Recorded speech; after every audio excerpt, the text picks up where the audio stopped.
Alrighty, hello. Let's see if we can start live streaming. Don't mind me, got to do my usual nonsense and moving around the stuff and the little screens and things as we do. People will be filtering in as they will.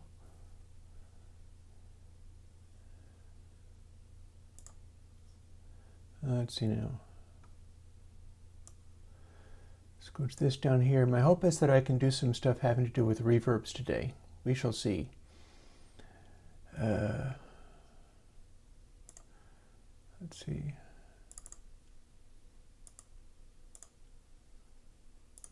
Put the chat up on stream as we do. And on the back of that, I think I can switch over to my screen mode. There I am again. And hit pause when that shows up in the stream so I'm not distracted by a talking head. That being something that always does distract me. Boom, there we go.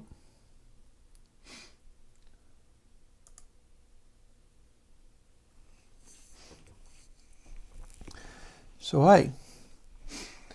The idea here is that I've got an idea for something I'd like to do with the reverbs, and I'm starting from absolutely nothing.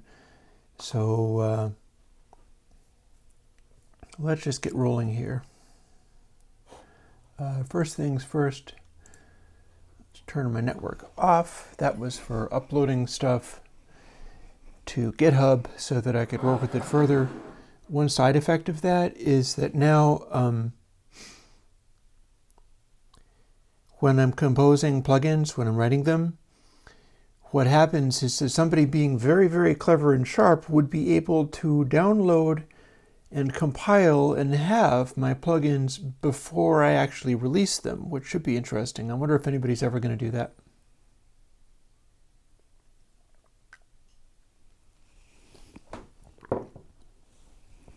It could even lead to people like doing knockoff versions and downloading and compiling and recompiling and putting out their own version of my new plugin before I put it out, if they're really, really, really, really quick. I think that's actually rather unlikely.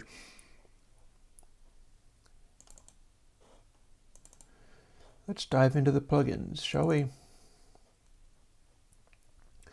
I believe I mentioned Verbity as one of my new style plugins.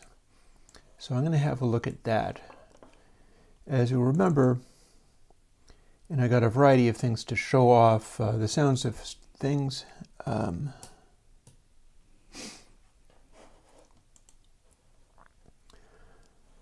Verbity sounds like this. Let's go and load that up.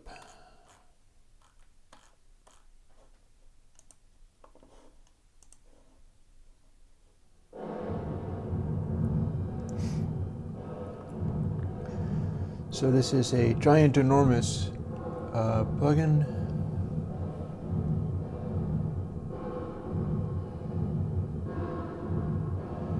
And I believe this is indeed one of my dual monos, although the code will show me that soon enough.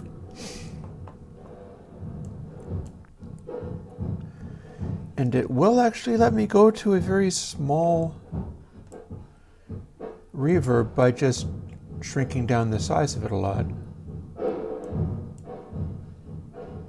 But you can kind of hear, hey Bo. What's going on with this one is that we're starting with this sound. I did not forget to embed the X region video in my website post. It was there. It totes was there. I know that was the case. Okay, I'll rise to the bait. I had to update things this morning. It was there and it stopped being there. Okay. we're going to stream while jumping about doing a variety of things. Might as well, no reason not to. I know I had it there, it just went away.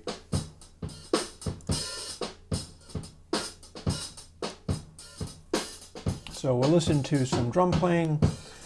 Let's throw in that reverb while we're at it. You can kind of hear on that the way in which the sustain of it stretches out in a characteristic way. This while I try to find my other plugin post. I bet I can do it like this. I bet I can go on Gearspace or something. Yeah, somebody mentioned, oh, the plugin is not with the zip files, and they were correct, so I updated it. And the fellow hadn't seen the link on the top, so oh well.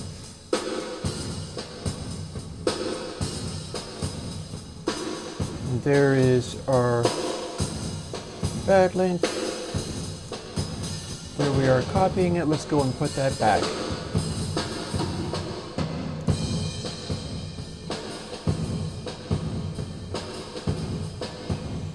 I swear to you it was there. I feel certain it was, but something happened.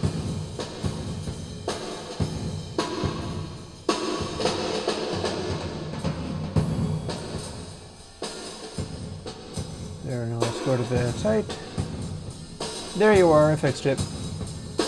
All better now.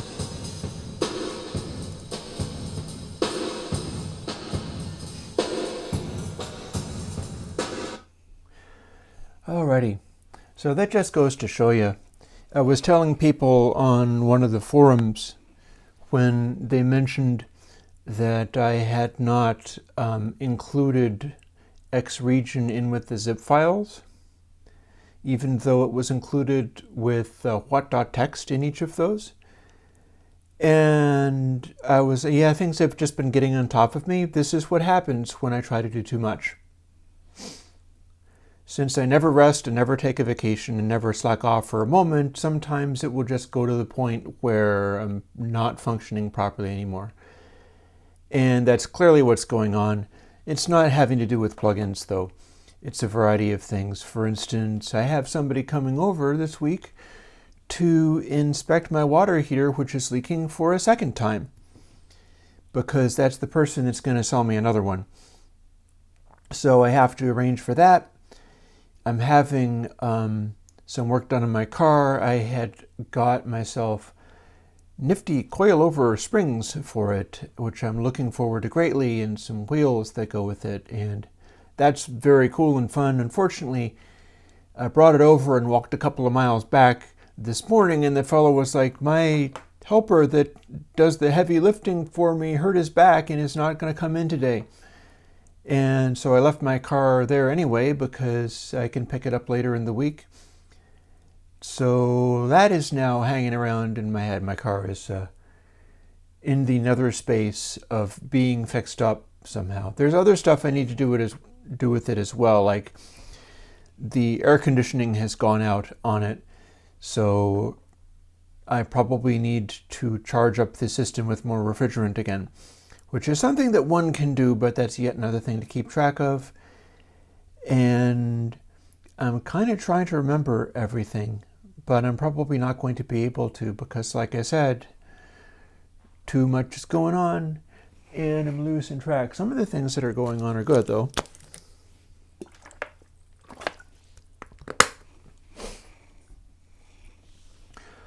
Here's one of the things that hopefully can be going on, which is Verbity.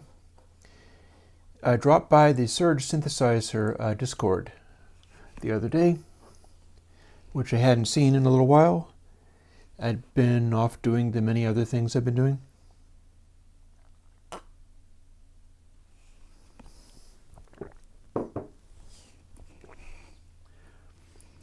And people were talking about how they were liking Galactic so much. One of the key guys, coordinator kind of guy for that project, is thinking about just building it into the synthesizer, like as its default reverb, which I'm very touched. Like that, wow, that's real cool. Of course you can, welcome to. And then another fellow chimed in and was like, actually, I don't find it useful. I can't use galactic. And this is why it seems to stretch out sound too much. And there's a reason for that. I can show you with another audio clip. And I'll do a little example. This is one of my examples, the reverb testing example. And if I set it to verbity, we can hear that it can do this. And verbity and galactic work on the same basic principle. What we're hearing here is the exact configuration of all the little delays inside it. It is a 4x4 reverb matrix, a feed-forward matrix. Oh yeah, well I did that while I was talking to you, Fotis. Just like when the person said I had left out all of the X region and the zip files, I went and updated all of those this morning before I had had any breakfast or anything, and updated them while I waited, and posted in response to him like, oh my goodness, you're right, I'm doing too much. Okay, I forgot, here it is. And it was done by the time I posted it. It's one good thing about stuff like that. It's like paying your bills as soon as they come in, as stuff isn't hanging over your head. Anyway, this is, here's Wonderwall, right? That's what the verbity and galactic delay times sound like. It is 4x4 little reverb matrices, meaning it's 4 parallel delays, and each of them feed into another 4 parallel delays, and each of those feed another 4 parallel delays, and so on. And the way that works, they all end up combined by each other. So the specific delay numbers that you use are actually quite important. It's also kind of a lot of delays, so it's not the most lightweight reverb in the world. And when you stretch it out as long as it wants to go, you get this. You notice there was a little sort of extra tick in the middle there, but mostly it's pretty smooth. But it's also a way of arranging the reverb hits. Here, I'll shorten it up a little bit. It kind of dies away as it continues onwards, but it does kind of sustain. It has this sustain quality going on where it sort of blooms outwards. Now, if you were to take, say, let's do an older reverb. Let's do like maybe Airwindows reverb. It's in here somewhere. You'll bear with me while I search for all these various things. So this is more like this. And you can hear as it sustains outwards, this is not a feed forward, so it's a more predictable kind of behavior.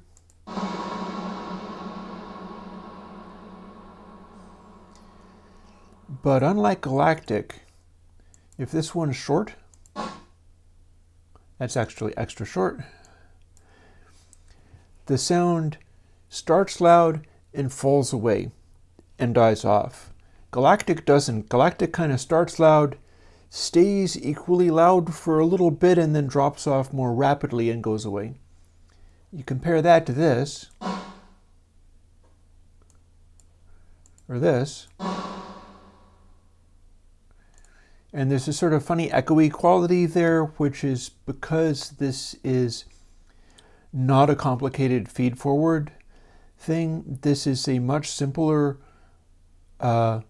fewer delay lines in there, and it only works by feeding back into itself. So the fall off is a more consistent speed, and that's what the person in the Search Synthesizer forum was looking for.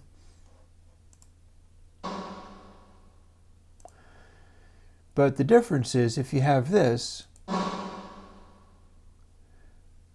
reverb tail starts sounding like a repeating sound. It starts sounding like this echoey thing, like drrrr.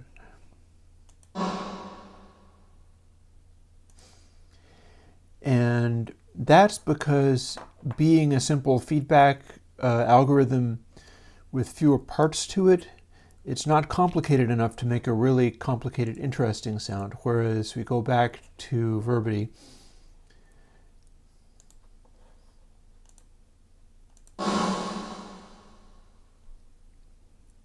it kind of sustains more and then it falls back. But part of it, longness, is a part of my feedback, although it isn't actually going to zero. With Verbity, the way this is set up, you're always getting a certain amount of feedback. It just goes to full on if you wanted. And even that isn't infinite. That is more just a general type of thing. I can zip over to Galactic, at which point you can hear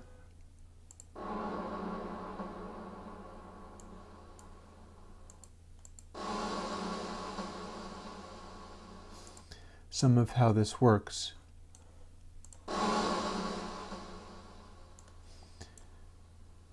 And with Galactic, if you set the replace down to 0, if I can do that quickly, I need to click on this and then click on this so fast that it's still going. There we go.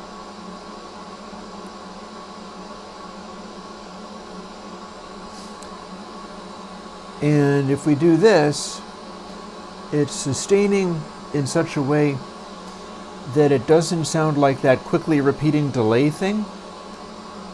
And that's because it's a feed forward. It's a very long sort of algorithm in there.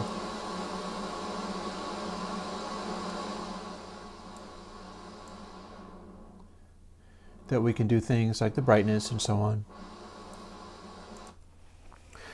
Now, one thing about Galactic as a base for starting this stuff off of is that it has this detune control, which is capable of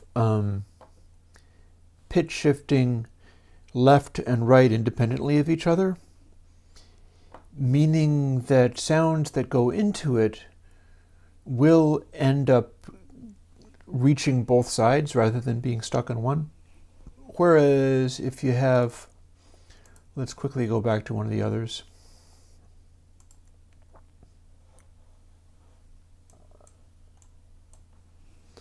Verbity works like this. If we have only one channel,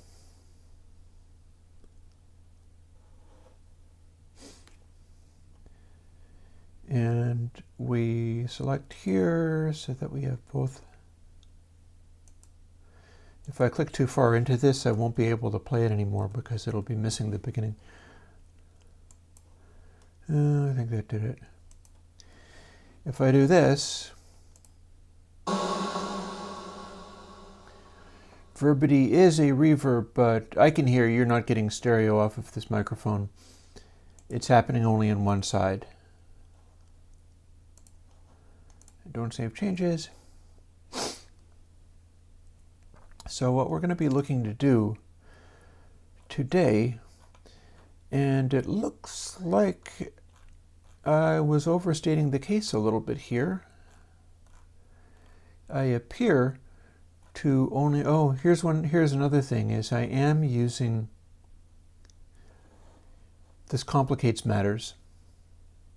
I'm doing the undersampling with Verbity.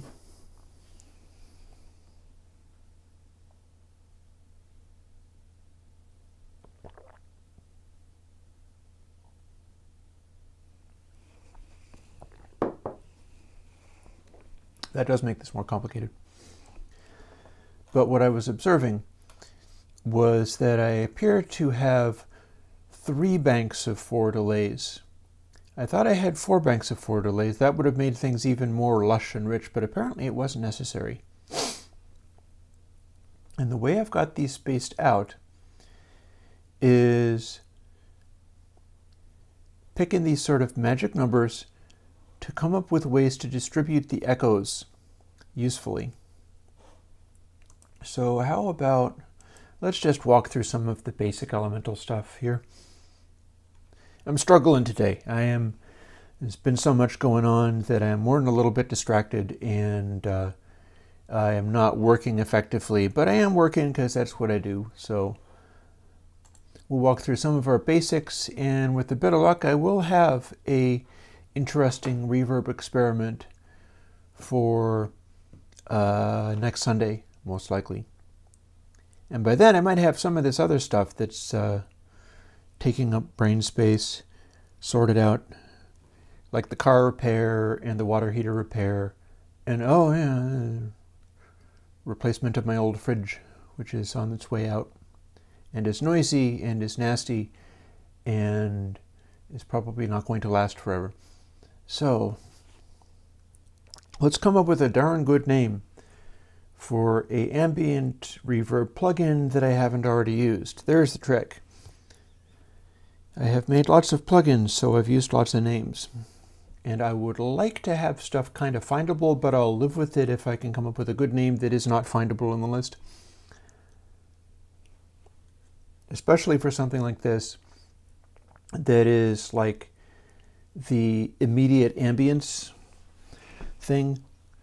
Because what I'm thinking is I would like to have a quick reverb ambience that's using fewer delays. Rather than 4x3, it should be 3x3, I think. And it should be, or it could be really funky. No, I don't think so. Although, yay for pitching ideas. We'll see. But it just occurred to me, what if I did like 2x3x4x5? Wouldn't that be crazy? Oh God, so many ideas. Arg. Okay, stop with the ideas now. Oh my God.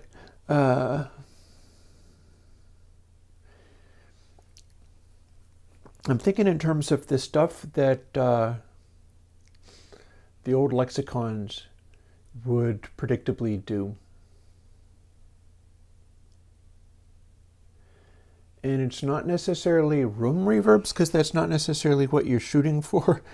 Oh God, Fotis, you're awesome. I need to set you up so that you start doing your own plugins, man. You're pitching so many ideas of them. One of these is probably going to become an offshoot of Galactic, so I am going to be looking for something like that.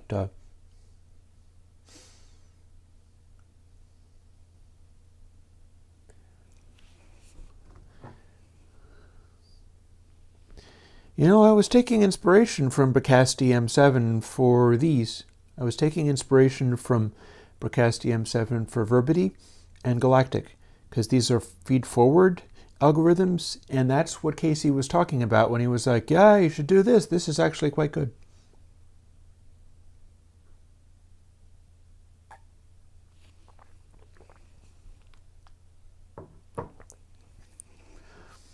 So let's break from that for a moment and talk. I don't have any paper to make notes on, but we can talk about this anyhow, because this is part of the job. I have the plugin sitting there on the laptop screen, and with the name of Untitled.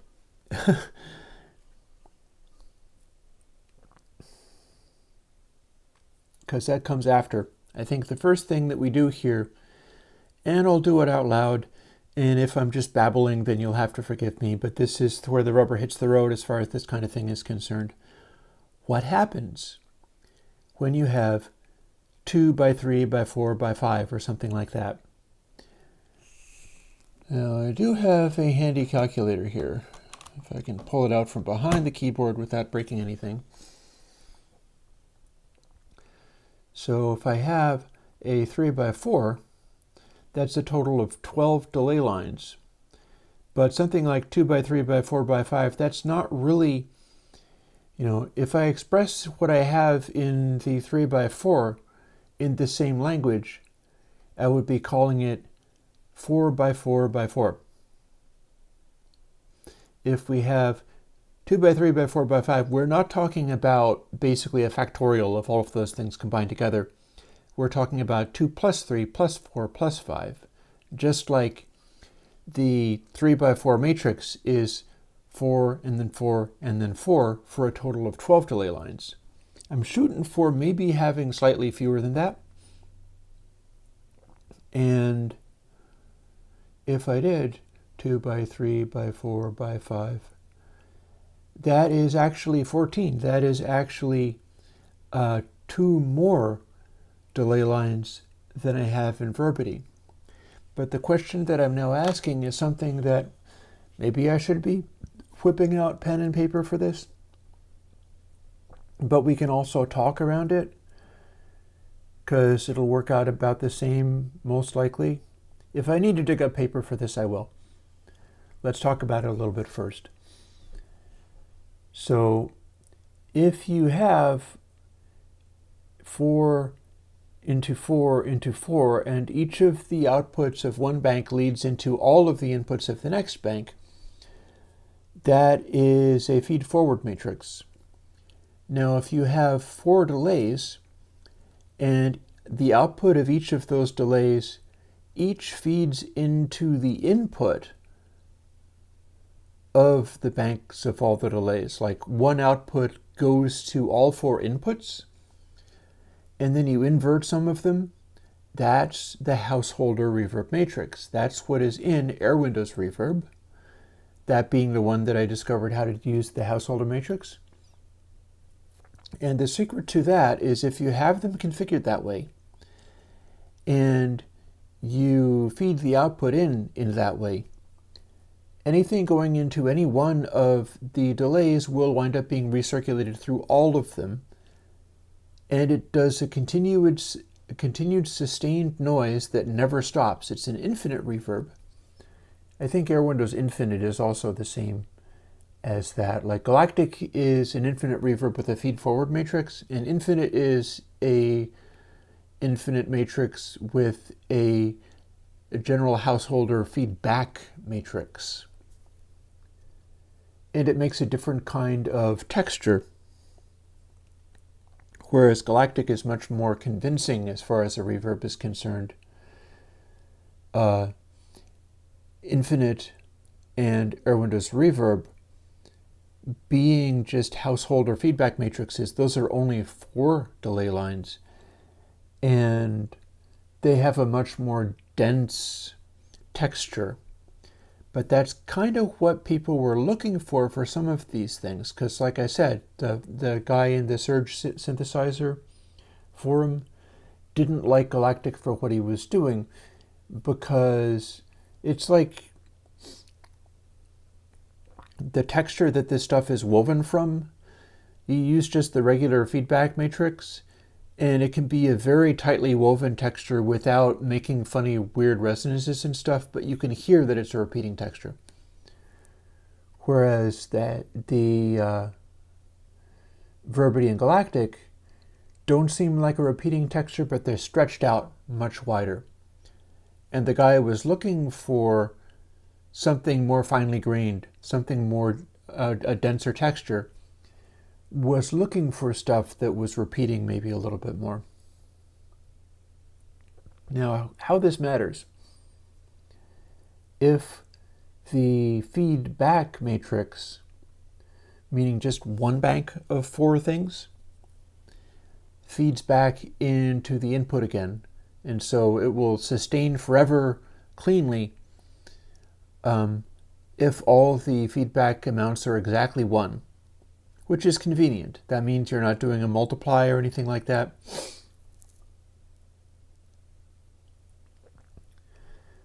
The trick is you have to have 4 delays to do that. If you had 3 delays, the feedback into each of the other delay lines, it's possible to come up with the correct number for what that would be. But it's no longer 1 or inverted, -1.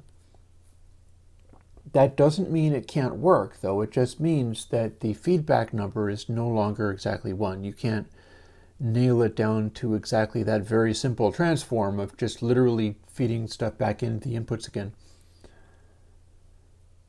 But you could make a householder matrix that was like 3 delay lines or 5 delay lines or anything like that. And if you did, your feedback matrix would be a different number. It's possible to calculate. You could also just find it experimentally by having the feedback amount be a control, and then if you push it too far, it'll start running away and feeding back, and if you pull it back, then it dies away like a regular reverb would do. That's all totally possible. Here's the difference with feed-forward algorithms is the number that you're multiplying by, that is going to affect the amplitude, like how much louder stuff gets as it passes through the matrix. But since it's not a feedback matrix, instead it's a feed-forward matrix, meaning you have like your 2 initial delays, and those go into 3 other ones rather than feeding back into themselves. Each output gets fed directly to each input of the next bank, and it doesn't really need to have any of those be inverted because it's becoming one large conglomeration of delay lines. And likewise with the 3 bank, each output would go to one of each 4 of the following ones. Now here's what matters about that, which I haven't really thought about, so you're basically watching me figure this stuff out on the fly. If you have a neatly arranged matrix of like 4 by 4 by 4, like we have in Verbity and Galactic,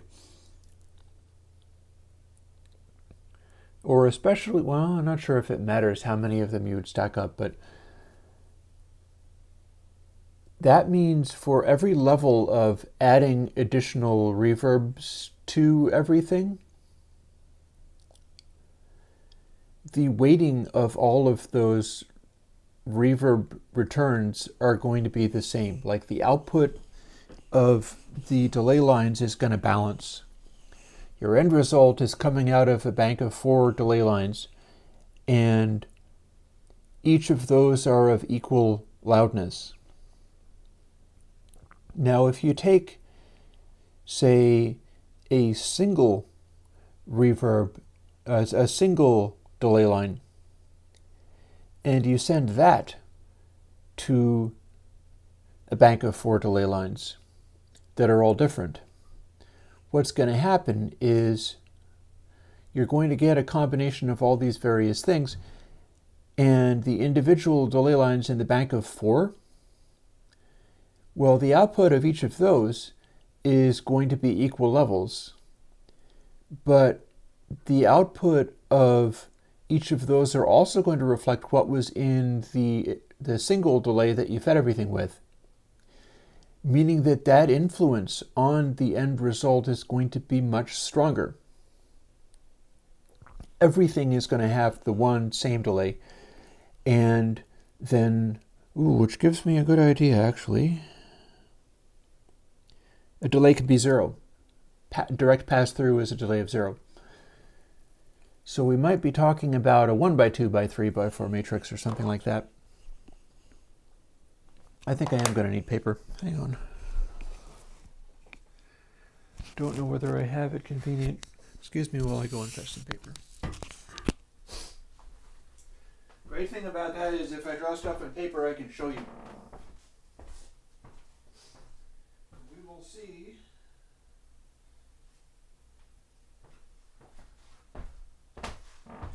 How well this works. I should probably also grab. Oh no, there I go. I have a pen. A pen that people can see what I draw on the paper. That'll come in handy. So let's start drawing out some of these designs, because this kind of has to happen. Like this is the area where I'm doing stuff before the coding part, and we're trying to do this stuff. So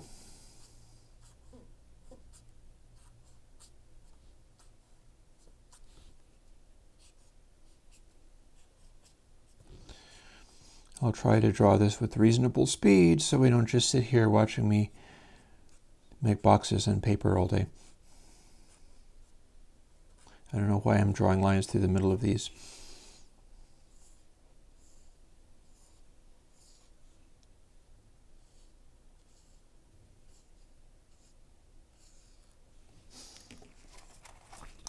So these work kind of like this. Input goes to these delays. They're all different numbers. They're all different delay times. And each of those gets sent to each of the successive delays. So these multiply.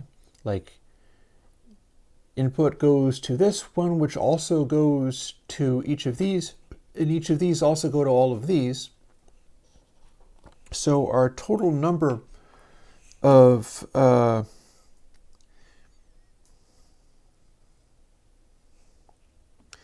it is actually more of a factorial.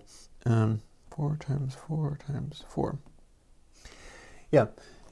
If we do this, then we get, if all these delay times are different, we get 64 individual delay outputs out of only 12 delays. So this multiplies the delay outputs lots. Never mind, when you have the final output, you can feed it back into the input again, and then everything multiplies even more. Every time around, it's like that becomes a single pass through the entire thing and then back into the input again. By the time you get through it second time, there are 4,096 individual reverb outputs. Now, with just one level, and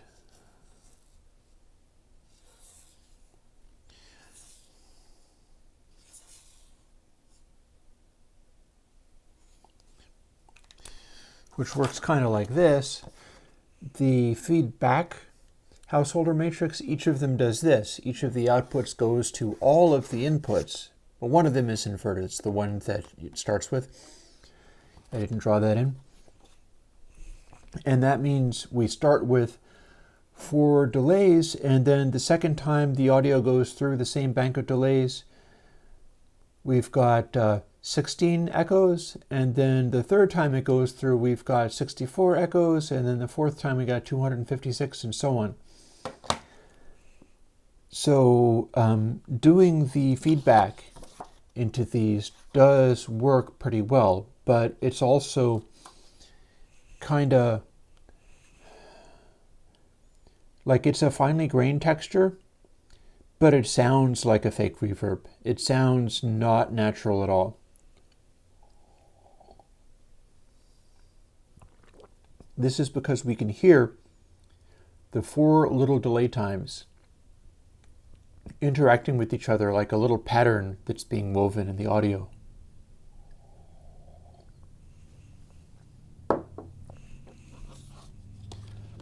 So if we're doing the entire thing where we're starting with the 4, and then each one is going through another set of 4, that is the feed forward matrix. And one of the things about it is if we had like only 3, each of them going to all the successive ones, you could still do it. I don't know what the name of the plugin will be yet. I got distracted doing this. If I'm lucky, I'll do coding on it today. We might end up spending the entire time just talking this theory stuff, because I got to get through the theory stuff before I can start actually coding it. So here's the thing. We're talking about doing a feed forward matrix, and I was raising the possibility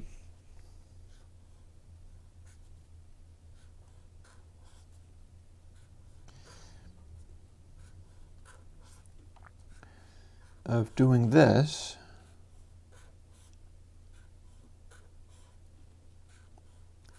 So we might be onto something, even if it winds up being too many delay lines.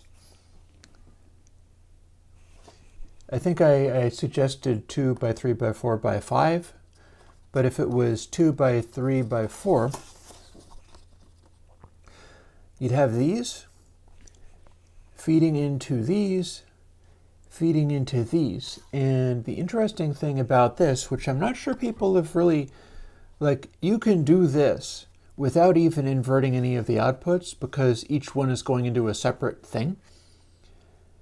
And the reason the householder matrix with its inversions matters is because if everything was just positive, it would just blow up.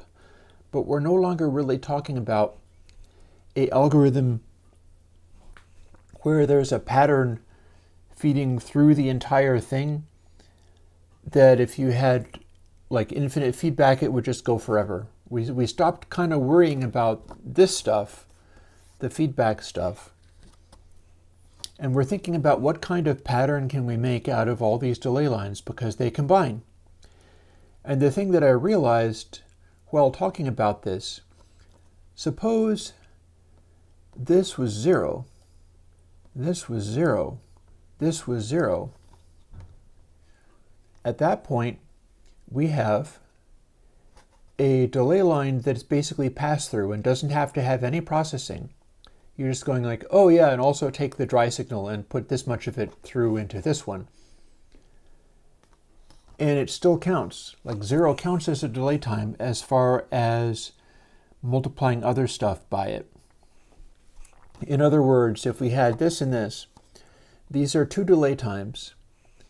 And then we also had a pass-through so that each of these got 3 inputs. One of them was from the first delay time, one of them was from the second delay time, and one of them was dry. That would be legit. We would wind up with 3 distinct reverb sends going into each of these. And then so on going forwards, if we had this one and then also fed dry from here, that would still count. Thing is that the dry signal gets quieter and quieter as we keep on dissipating it in this way. But it would still matter, and it's a way of getting an additional input. Like the way that verbity is constructed. Let's go and briefly look at that. If we can. No, we can't. You know what? I'm going to cancel out of this. I don't have a name for this. Not right now. We're looking at verbity, and we can see that we've got like delay I, J, K, and L. This is a number of samples for the delay.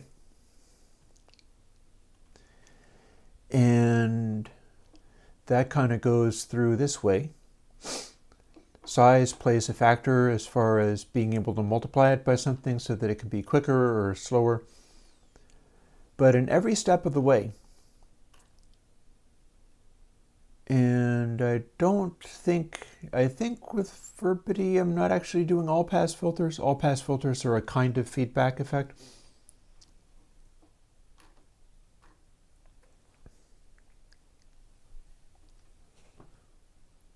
I could take this and go like, okay, out I, J, K, and L. This is the output of the first block of reverbs, the little stack of 4 different delay times.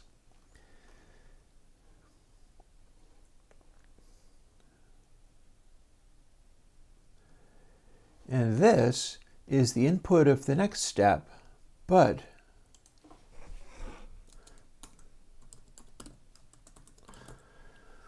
there's nothing saying we couldn't also do this, meaning that the next bank has not only those 4 delay positions, but one additional one which is dry, one of which is a 0 delay.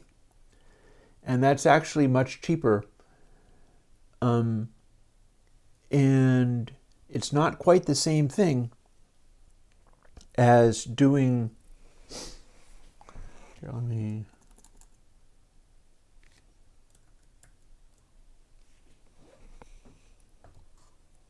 it's not quite the same thing as doing an overall dry wet.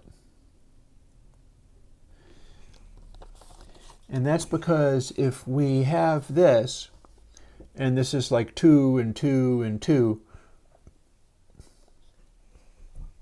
if all of these delay lines are like 2 samples, and then all of these are 4 samples, and all of these are 8 samples, since they all feed into each other, they could be all the same or different, but the end result is, though there is a 2 sample delay and a 4 sample delay, there's no output on the end that could be less than 2 plus 4 plus 8. They always have to go through each of these unless we feed in the input signal at some point part way. And that's something that hadn't occurred to me. So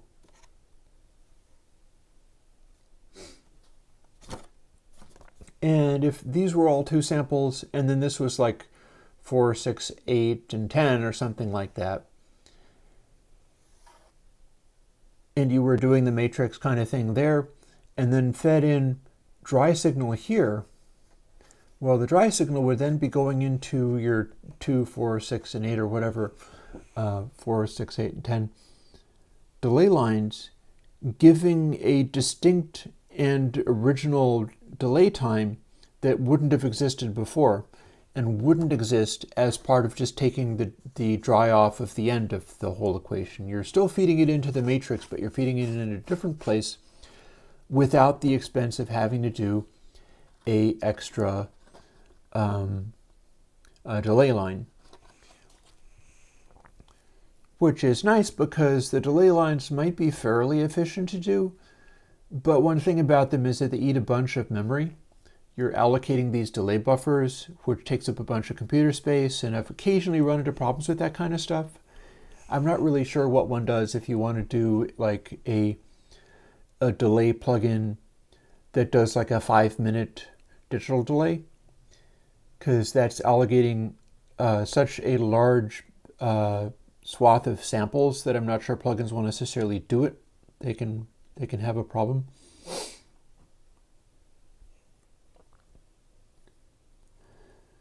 That's my problem with dynamically changing the delay lines, is I tend to get them getting kind of crunchy. And like I can demonstrate with this. Like as far as dynamically changing delay lines, that doesn't really work for me, and I'll show you why. If I say fire off Verbity on Alien Kittens or something, very extended, very. But if I move bigness, that is dynamically changing the delay lines.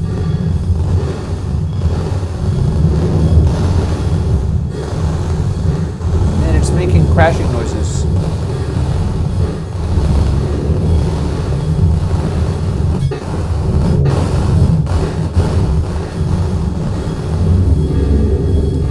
Whereas if I stop moving it, it behaves itself again. So I have not found a lot of success in dynamically changing the delay lines. What I've found is when I do that, I get ugly artifacts and nasty noises. Now I have an idea for doing a kind of tape delay plugin, which is somewhat unusual, and it would probably still work, but I guess I'll just have to see. And it involves making a enormous, huge delay buffer, and then basically running the delay line at, I don't know, a few hundred K, very high sampling rate. And if the DAW sampling rate is lower than that, then I just put samples in spaced out and linearly interpolate between them. Which if I did that, then I'd be able to shift the sampling rate and we'd get like wild pitch effects and things. And probably it would also be possible to make it sort of tape sounding, get that kind of darkened delay vibe. It would no longer be a perfect digital delay, but you'd have really good pitch modulation in there. I don't think I can really conveniently do that with a reverb, although maybe someday. I don't know. The way I'm doing reverbs currently with simpler delay lines, and that's the kind of thing I'm thinking about at the moment. So back to this stuff. We're doing this. This is what you also just heard making nasty noises.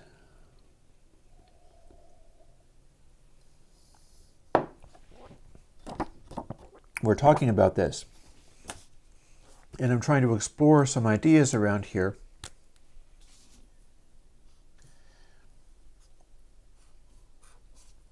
Because if I continue to draw more boxes, I'll tell you the meaning behind it and why it would matter.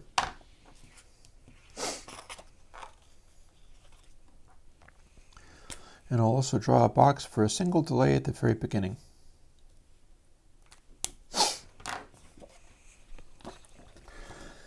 If we do this, every delay time is sort of multiplied by every other delay time. Like that's how we get the 4,000 different delay returns.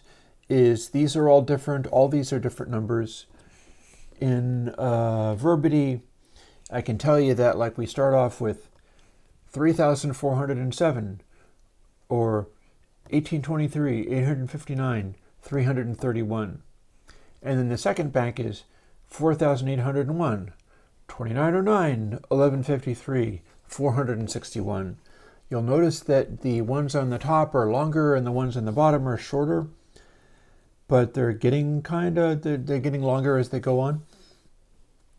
7,607, 4217, 2269, 1597. And so if you have stuff going through the 331 sample delay, it's then getting added to all the ones in the middle and all the ones on the end. Here's what's happening with this if we do this. And Verbity does not appear to be using all pass. I think all pass was something I had going on in the earlier reverbs, but Verbity is actually using, if I'm not mistaken,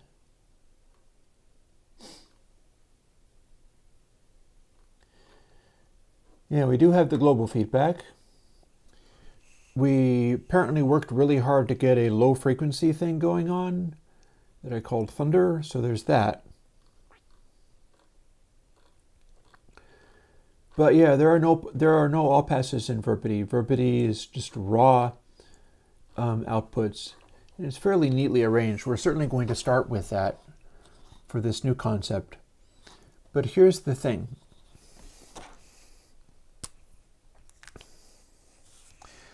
I should be able to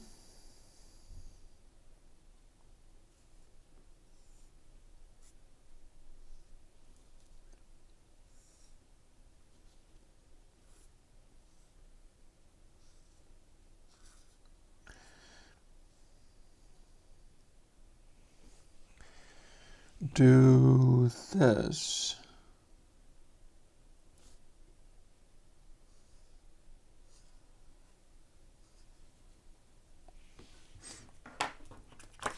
We're making a network that looks kind of like this. Like the very first delay is that and dry. So what is getting fed to everything else is this and also the dry signal. Then we have these two. So these are each being fed everything before that, including the dry signal. And they each have different delays as well. And then each of the outputs is feeding to this bank of 3, which is also getting the dry signal. And what's happening there is each time, if you listen to just the output of one of them, it would kind of keep getting louder and louder because we keep combining these and adding more and more inputs to each output. Like if this was a unity gain or something like that, and you had a input coming in, then this would be loudness of, say, 1. Whereas if this is being fed by all of these different things, all of which have a loudness of 1, that becomes a total loudness of 4.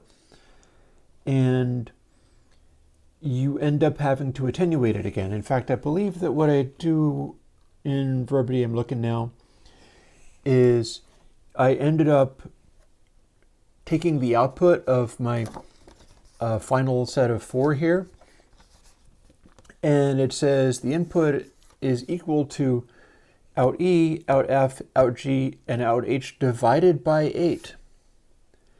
I made it go much quieter again. And that's not even counting the feedback. Feedback is the matrix at full volume again. And I think that it's the fact that it's essentially a householder matrix that makes that work.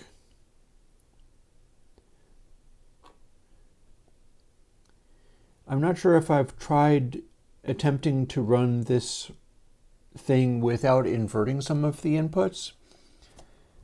That is something that you do with the proper householder matrix, is if you're doing this feedback stuff, you invert one of them, and then it ends up balancing out even at full crank. I don't know how something like this would work. I just have a rough idea of how it would be configured.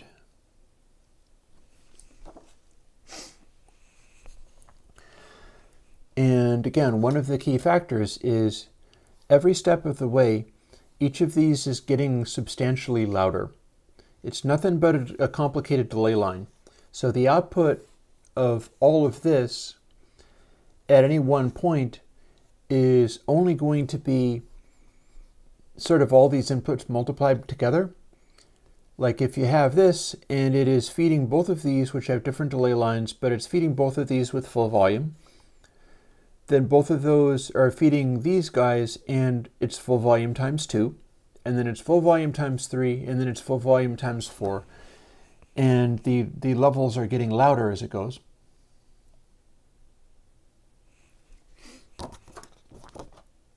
How much louder is an interesting question. But also bear in mind that when you get to the final end, say the final end ends up with all of this combining together so that the end volume is like times 35 or something, some large number.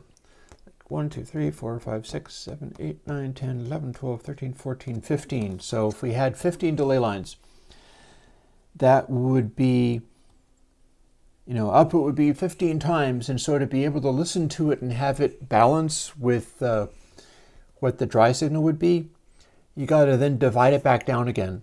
Make it be quieter once you've combined everything.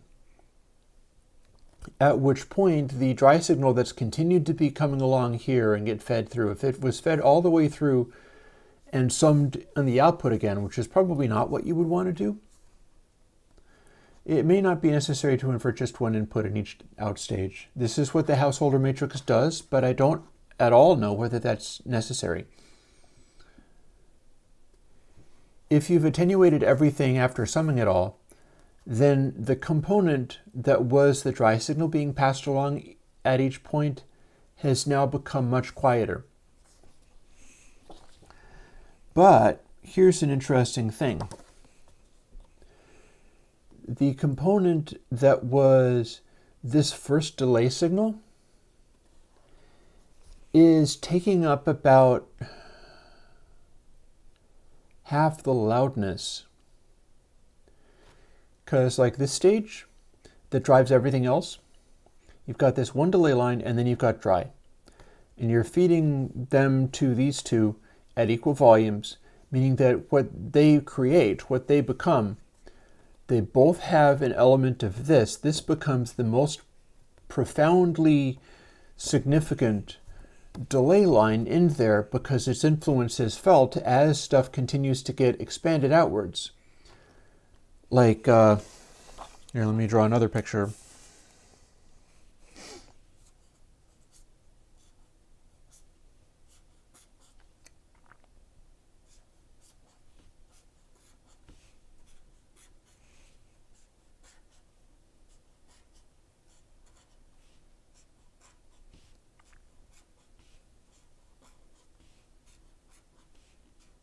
See if we doubled.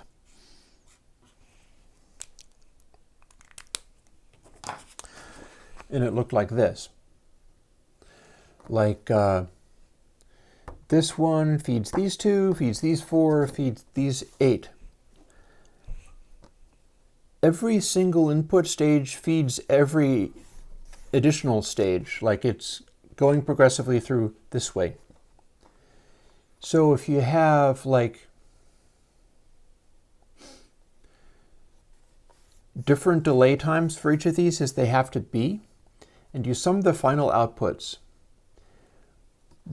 whatever contribution this particular delay line makes is going to be like 1/8 of intensity compared to all these other guys, but the ones that they're being fed by,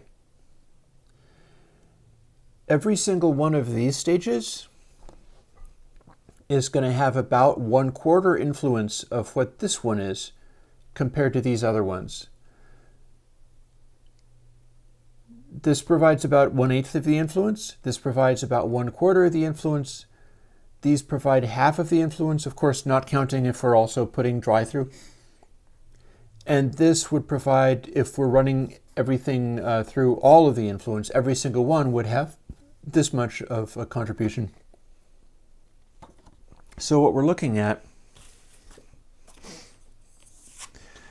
going back to this topology, is a topology where these values are less significant to the sound of the output of the reverb than these ones.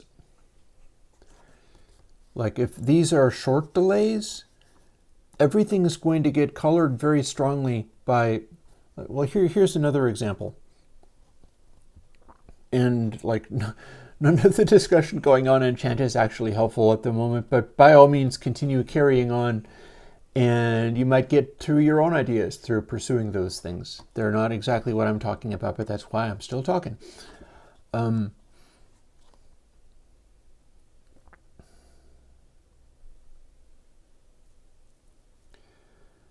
Let's expand this outwards. Let's say that this is 1 millisecond, this is 2 milliseconds, this is 3 milliseconds. And then we go onwards out to each of these is like 1 minute, 2 minutes, 3 minutes, 4 minutes, 5 minutes. And then we attenuate everything. What you would end up getting is these very spaced out copies of everything that's happening here. The 1 millisecond, 2 milliseconds, and 3 milliseconds would make a little cluster that would be, let's see, well, worked out that way. If we didn't have the dry, it would be 3 and 4, I guess. You would end up with a 3 millisecond and a 4 millisecond output, because the 1 millisecond everything is passing through it, so it doesn't really make any difference. This is why with feedback matrices we don't usually have like a single delay in the beginning of everything, or if we do, that would be the pre-delay, so it wouldn't matter. So with these, you're just getting an echoing of that kind of thing. Now, if we had the opposite, these were 1, 2, 3, 4, and 5 milliseconds, and this was 1 minute, 2 minutes, and 3 minutes, you would wind up having another distribution where you'd be getting what this stuff does. It would be densifying it in a characteristic way, but you would have much more spaced out spacings of delays. Anytime you go to a large spacing of the delay taps, because the end goal with this kind of thing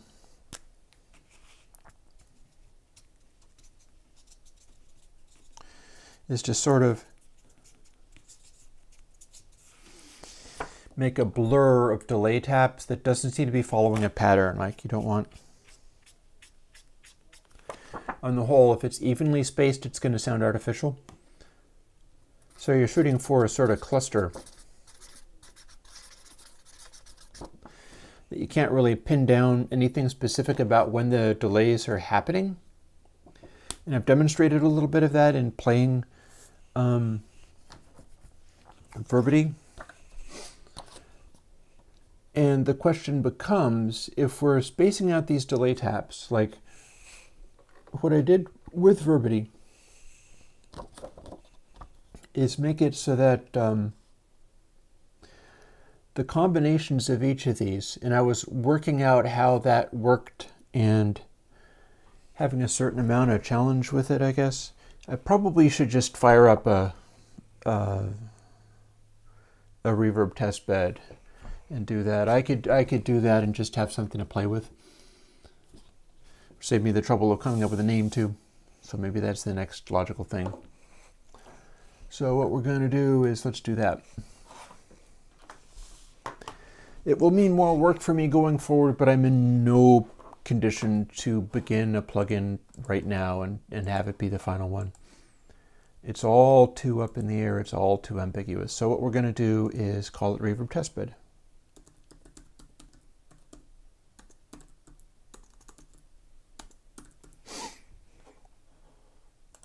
Doesn't even have to be capitalized because it's not going to be a real plugin. And then what we do is start copying stuff from here so that we can make this actually work.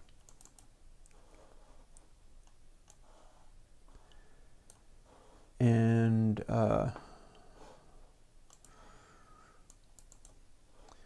we'll start by grabbing these things and putting them in.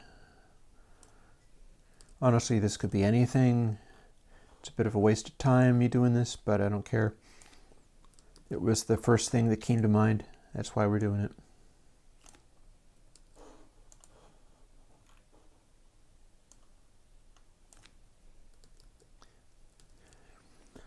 Sometimes you just sort of admit to defeat and you have no idea what you're doing, and so it's like, well, we tried to do something anyway. And this might be one of those times. But firstly, let's copy this whole thing over so that we can have something that works and that we can mess with freely. Because there's a number of things that I'll immediately try to do. I have many more controls now.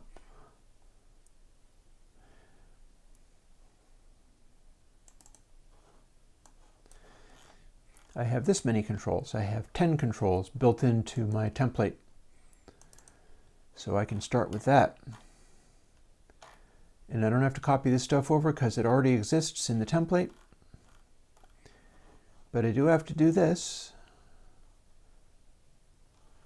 so that the plugin will work.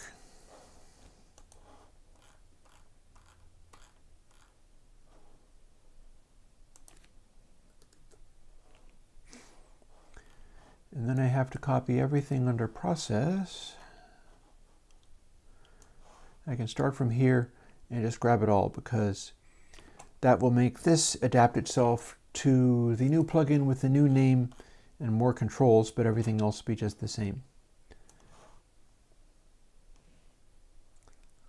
This older computer is not scrolling very fast on that. And build that the first time and it won't work because this particular version of Xcode needs to build its things twice to get them started. It's trying to build the code first before building any of the other classes. Oh, and we have, when it says trigraph question ignored, what that means is I forgot to do this.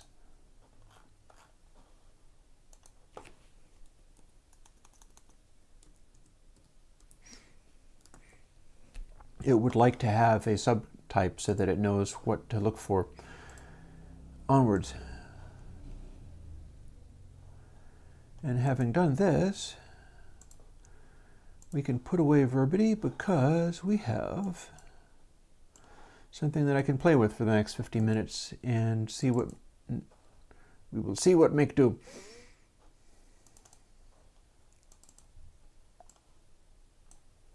And just for a start, let's verify that it actually works and does the thing.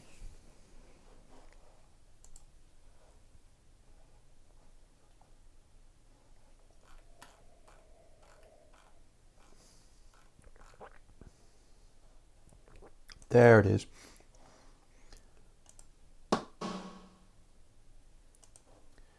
So this is our actual dry wet. Here's our bigness.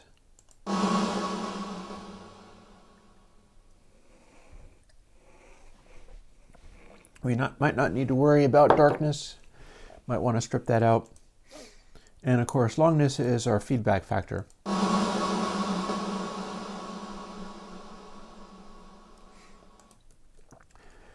Now here's what we got. We can leave some of this stuff alone. Should just start playing with the things that we were talking about. Here's one of those things. Except for I gotta move the window around so that you can see it.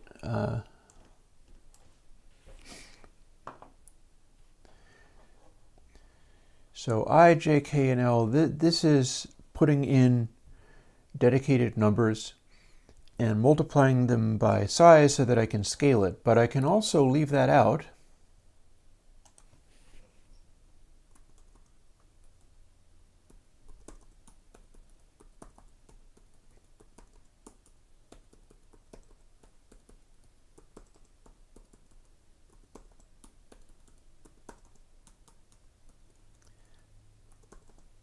And punch in different numbers.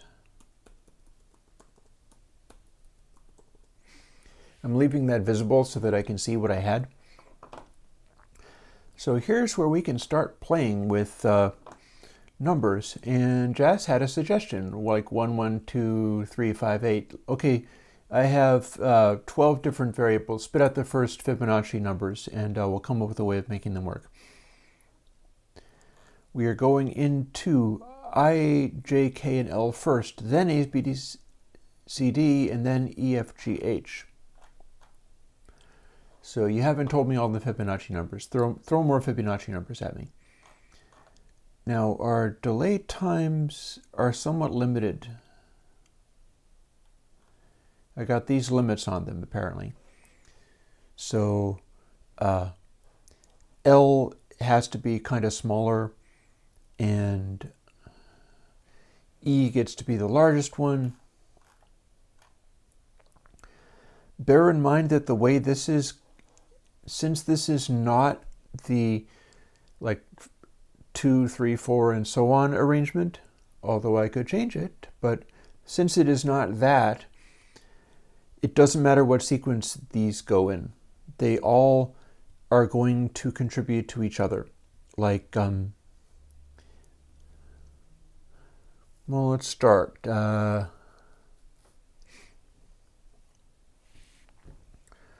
call this 100. I'm not sure if I need to do 0.0. I think that this might be a integer anyway. 1, 1 is not useful, but you know what? I could put it into here, and that kind of makes sense. So we have the same one, but it's in 2 different spaces. Then we can do a 2.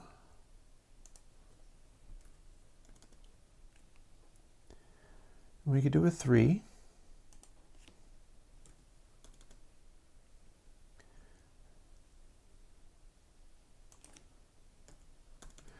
Come on, throw me some more Fibonacci numbers. I'm not going to sit here looking it up. Good, that'll do. Oh, I'm never going to be able to go that far. We'll see what I'll get. Maybe I'll take one of these zeros out. That might help.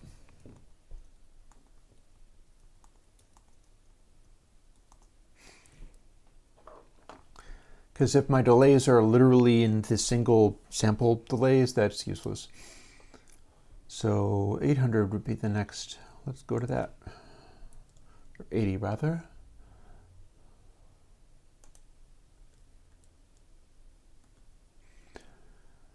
$30.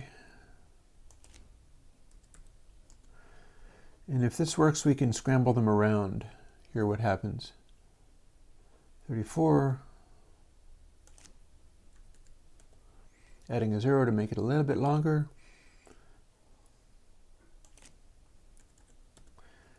550 as work. Not only that, I can add a 0. Cool, okay. 89. And lastly, oh, it won't matter. There's only so far I can go with this. All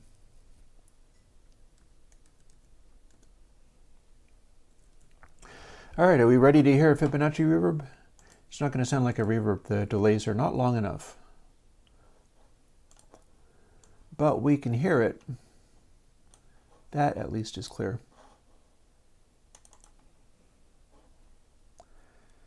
So same code. This time the delay constants are Fibonacciized. And it'll sound like this. That was super non-impressive. Oh, it did make a noise though. So here's why we care about reverb constants. One of the things that this caused, and I'm tempted to fool with longness so that I can stretch it out more.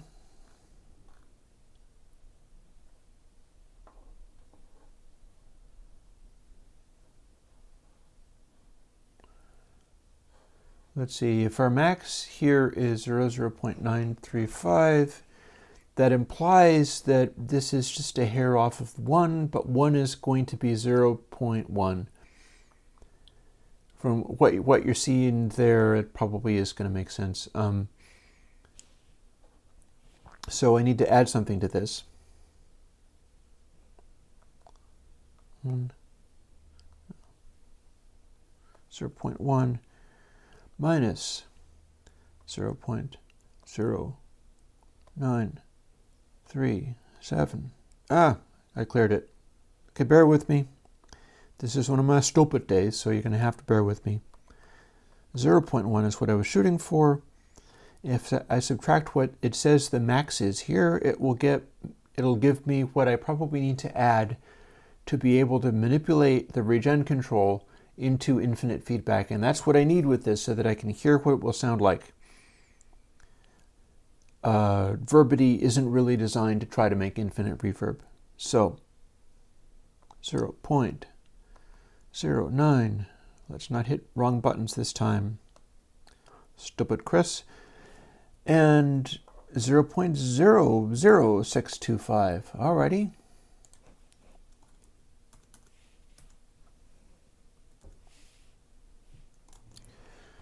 So if I do this, that should be increasing my reverb so that we can hear it better. Let's find out. You probably followed the reasoning of what I was trying to do there. We're now about to see whether that worked. If it did work, we get to hear what this will sound like in infinite sustain. And I'm going to turn it down just a hair because it could just blow up.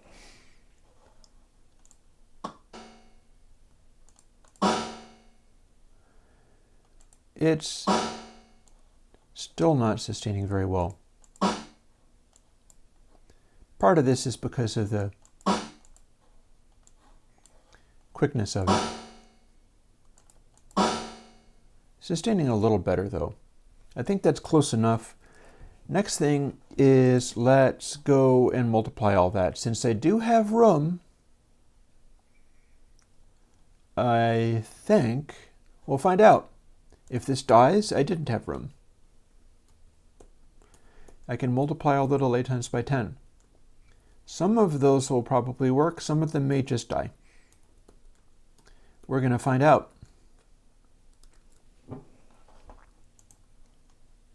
It's still Fibonacci numbers.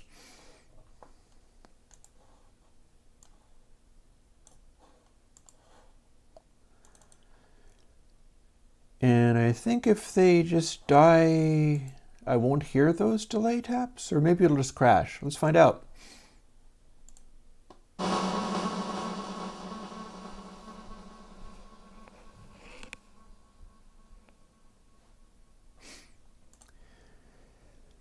Okay, we have one of these.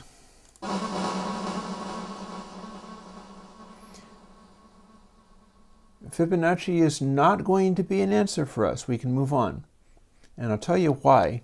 Listen to how it goes like. Those repeating patterns are going to sound nasty as we go forwards. If I had this all set up so that I could multiply by size, which I think I can do fairly quickly, we can play with it a little bit. And I'll demonstrate what I meant. This is probably going to put a real hard limit on what size can be, so I might have to code that too. Like I don't think I can go to... This started out as 7607 and I put it to 14.4, and size is potentially times 1.77, so I need to take this part out. And this is now get param1 plus 0.1, so we can make it be smaller, but it doesn't get to increase the scope of it. This increases delay time. And since I don't have it increasing the scope of it, I can probably manipulate that now. I wonder whether I can select a smaller range. Let's find out. Will it only loop in that space, or will it try to do the entire space?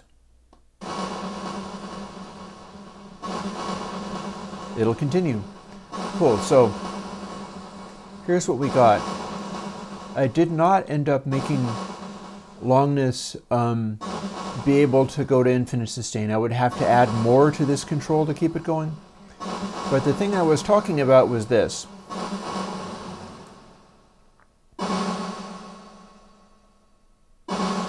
As we shrink the delay times, we hear what this sounds like.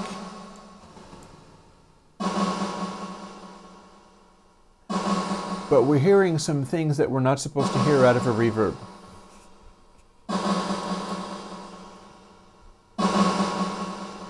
Hear that pitch there?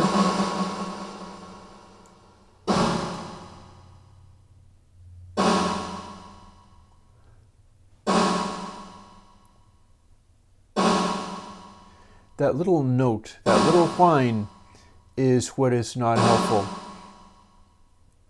And this is because some of our numbers, some of our Fibonacci numbers are kind of repeating each other.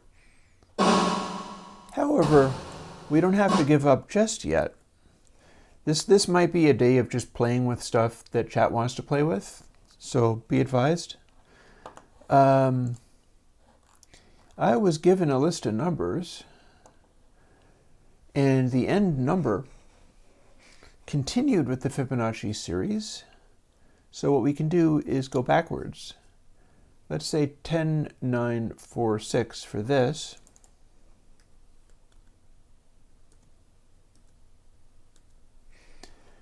And 6, 7, 6, 5. And so on. I'm counting backwards so that I can make these progressively be smaller. I don't think these are necessarily primes. You know if the Fibonacci numbers are primes or not? But I can punch them in.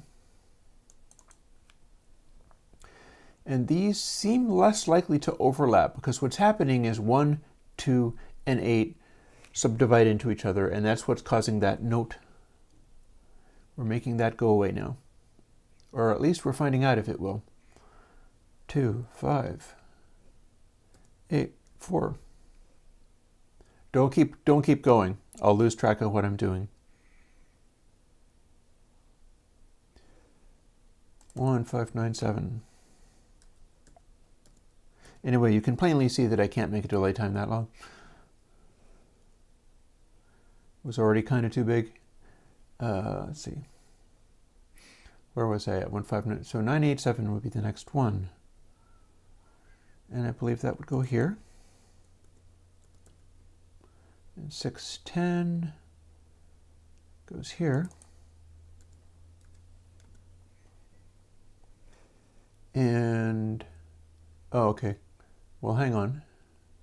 So 6, 10, and then 3, 7, 7. We might discover something cool. Don't keep going. Don't keep going. Stop, stop, stop. For the love of God, stop. Where was I at?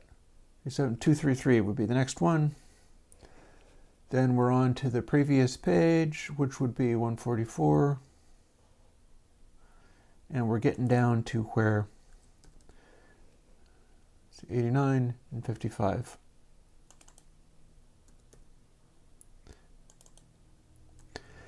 Note that in staggering them among these different spacings, it would be real different if like I, J, K, and L were 2, 3, 5, 8.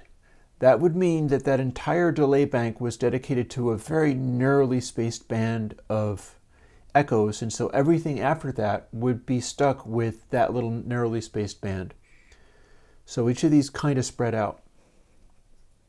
So that said, this is going to be good enough to go forwards. Let's find out what we got. Maybe we'll end up with a Fibonacci verb by accident. One thing about it, it has shorter delay components. So some of these delay tanks wouldn't be taking up that much space. And now we can hear what we got.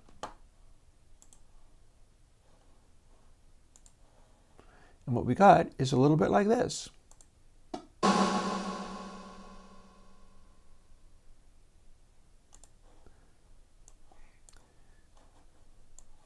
Okay, I'm going to say that's not perfect, but if we stretch out the spacing,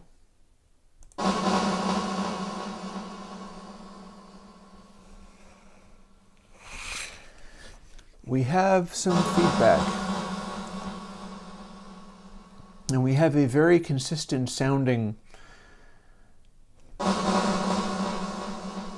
wave going on.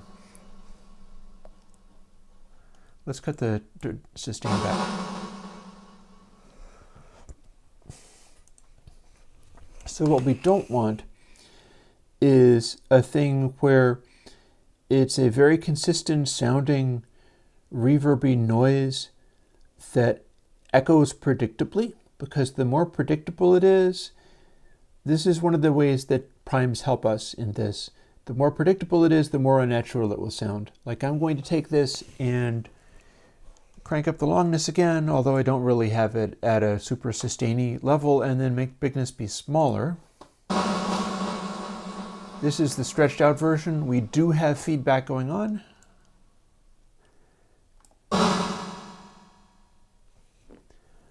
And we have a funny kind of metallic noise going on here.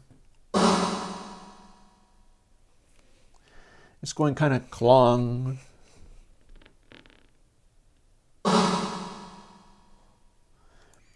We can make it be even quicker and see if we have a more metallic noise.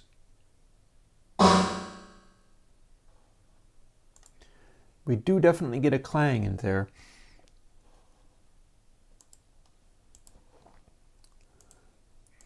And let's throw it on some audio. Like, for instance, we'll dig up Wood Dragon, which is sometimes used for this kind of thing, and we'll listen to it on music while we're playing with it.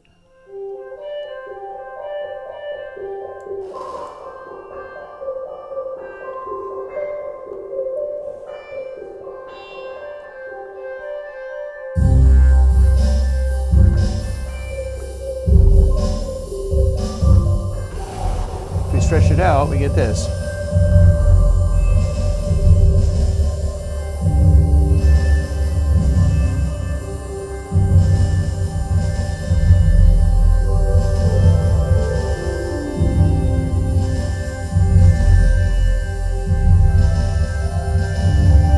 Yeah, somebody's going to gift that, right? Long.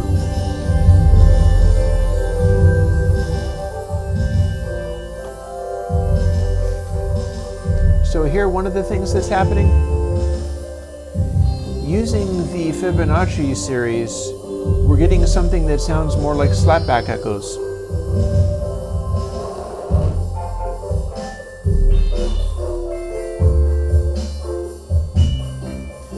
It's got a sort of oil tank quality going on. Let's increase the sustain.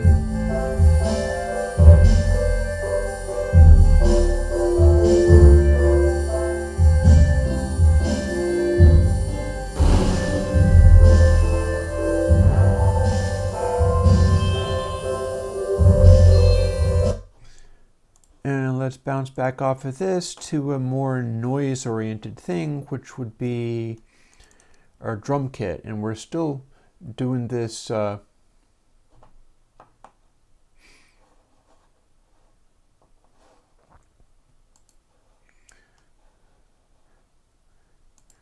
this is 96K, but we're running inside the guts of Verbity, so it is doing a undersampling behavior.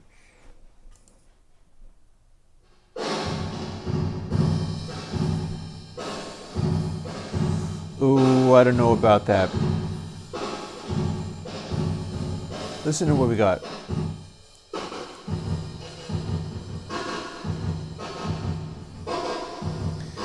Basically, this is just acting like a slapback.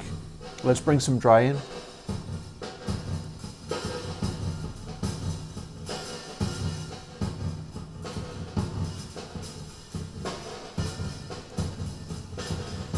Of course, I suppose if you wanted a slapback effect,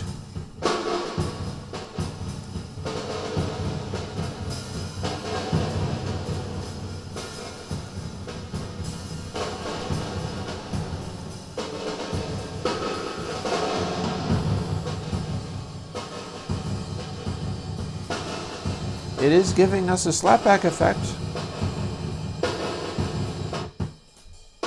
Ooh, darkness cuts things down a lot.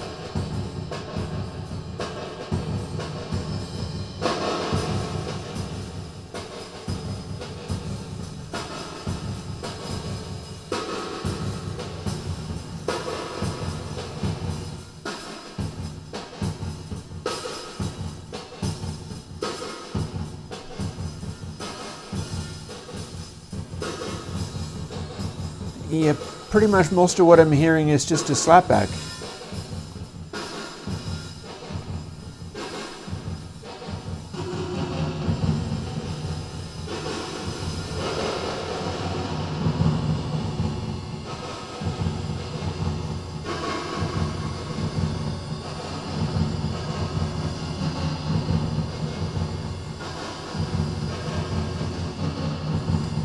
So you're saying this is getting into a golden ratio type of proportion?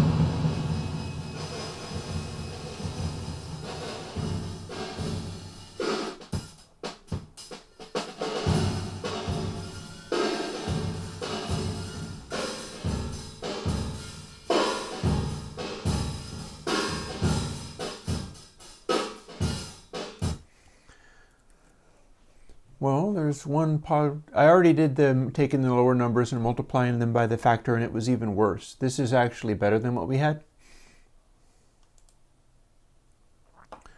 So what I am now wondering is whether we can play with these in another way. Let's keep some of these numbers and manipulate others. You know what I mean?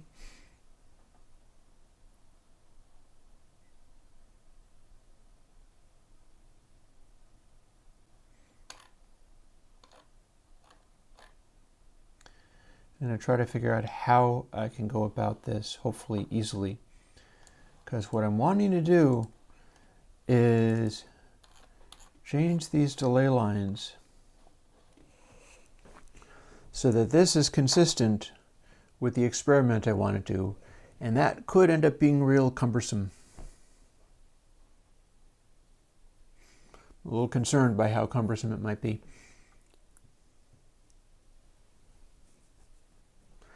Because see, this is already arranged in such a way where you probably can't see it. I probably have it buried underneath the chat. This is already arranged in the way that I found most optimal for combining sets of delay tabs.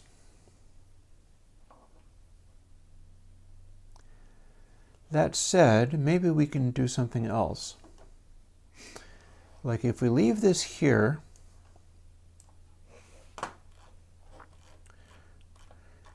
and go with moving this around. One of the things I'm tempted to try to leave the Fibonacci stuff the way it is and make something out of this, because if people really want apparently verbed out slapback echo, I mean, who am I to tell you that you're wrong? My concern here is that I want to try some of these other experiments. Oh, wait. There is something that I could do, I think. Let's...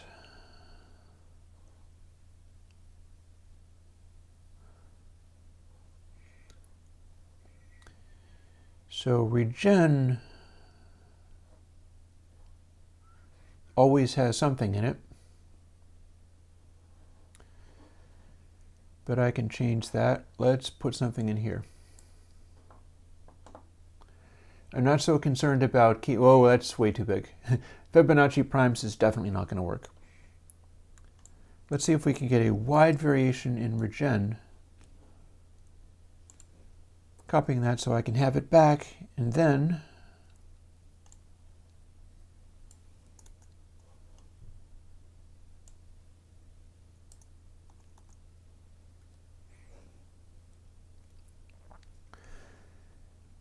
regen goes up to 0.1 and down to absolutely silence.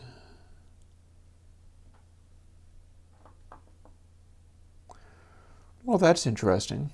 That's interesting enough that maybe I can make something out of it.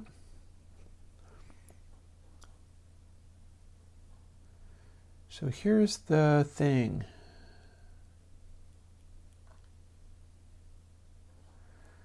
The scaling of these is kind of interesting.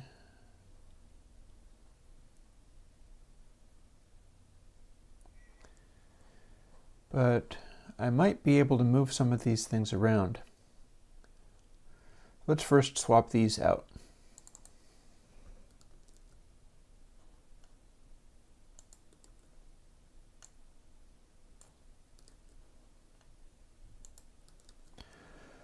All right, let's see if that crashes. That puts some of these long delays on the end here. And we can continue that quite a bit.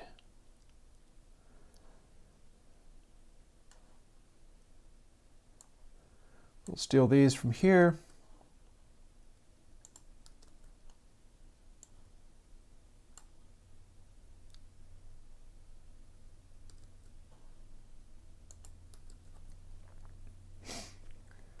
And then what's the next biggest one? 2584. Because there's space in this end one where there's larger numbers. So I can do this.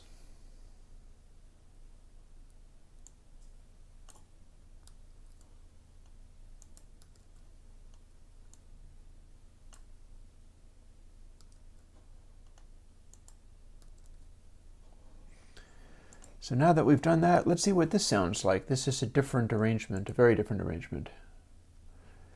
Oh man, what number is... Oh, it died.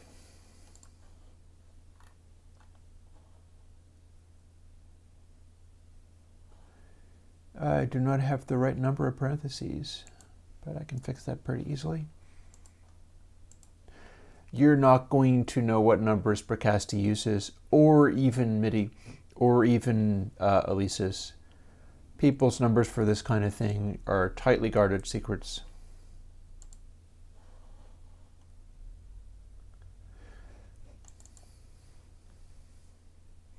A lot of that stuff is proprietary. Bricasti is definitely going to be proprietary. You're not going to get Bricasti's numbers. So what do we got?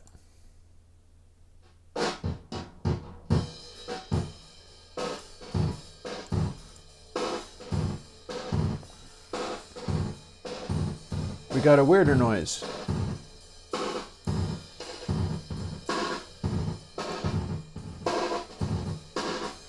We got a sort of triple delay effect. See, this is what you get when fooling around with these numbers.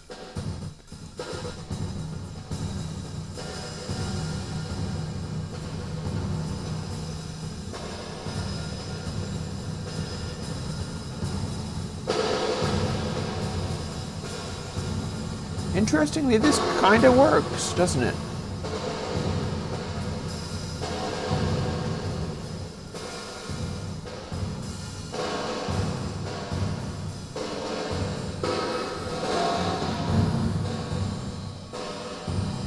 Hang on, I'm experimenting.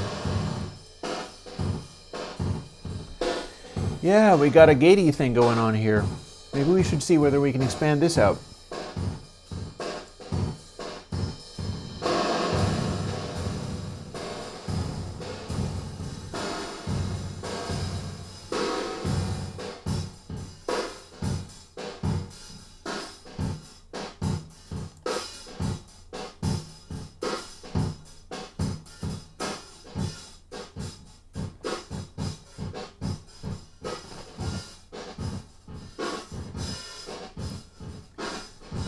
We definitely have a 2 effect thing going on.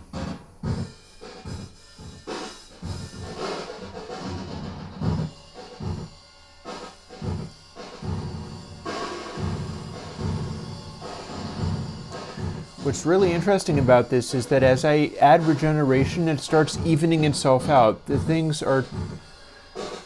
This might have to do with the golden ratio stuff.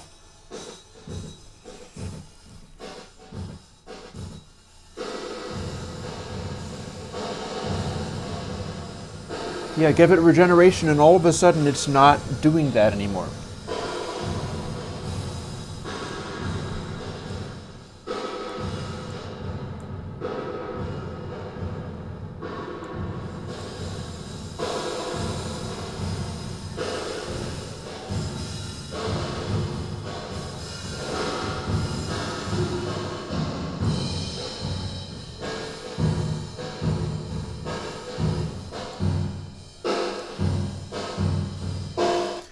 You know what, folks? I think we have a chamber-like sound happening out of this. Very interesting. That might be something that'll even work, although I won't have it done, but I can do some of the work on it for next Sunday. Might be able to do that. This is acting like a chamber. Let's do some final experiments. Also, Pedro, Galactic is stereo reverb. It's very, very specifically stereo. Some of this stuff is more along the lines of dual mono by design. Like this one and Verbity, which it comes from, are very definitely dual mono. But Galactic is by design a fully stereo. So neat. We're starting to get somewhere.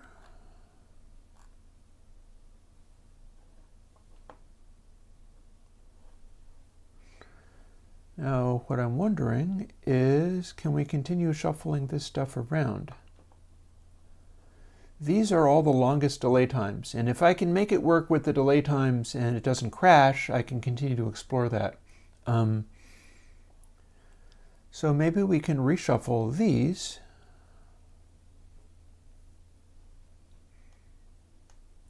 Let's just do the same thing I was doing before. Or actually,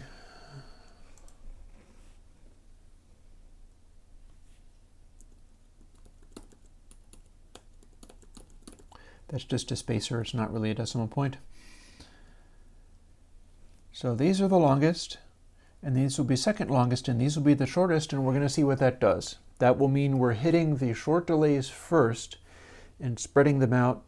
And if that works, we might be able to rearrange the delays in the kind of way that I was talking about before, where we have a bank of 5 on the end, all with different delay times, and all the quicker ones. Are you the person that was demanding width sliders? That's not going to happen. You should be using an additional plugin to do that with. Galactic is designed for ultra wide. If you want wider than that, you should be running Seriously 2. And if you want to narrow stuff, you can do the plugin wider, which controls that stuff. So let's get back into this groove. 1597 to 987 to 610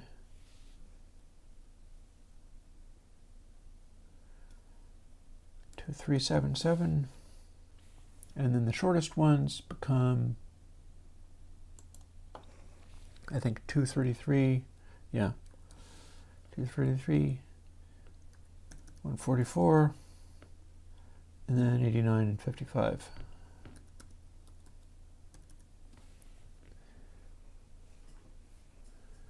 And now that I've done that, I can take away this stuff that's not really a decimal point, and it's just me being able to continue to look at that numbers more easily. And then we'll see what this sounds like. because all this kind of fits within this space.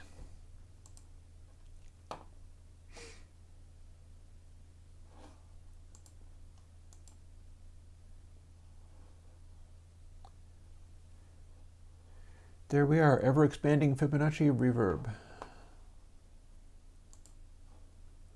Yeah, wider will work for that. Wider as a plugin is a mid-side plugin. It's somewhat Airwindowsized, but it's still basically that's what it does.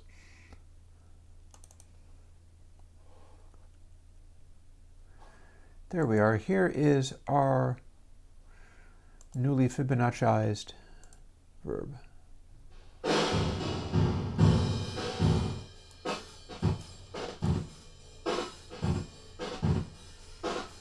Definitely a little sputtery.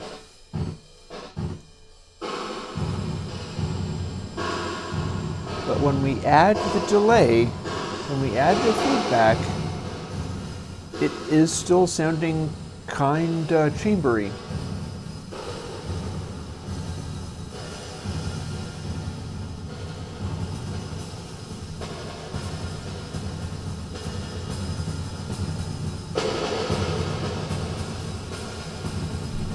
Let's speed it up a bit.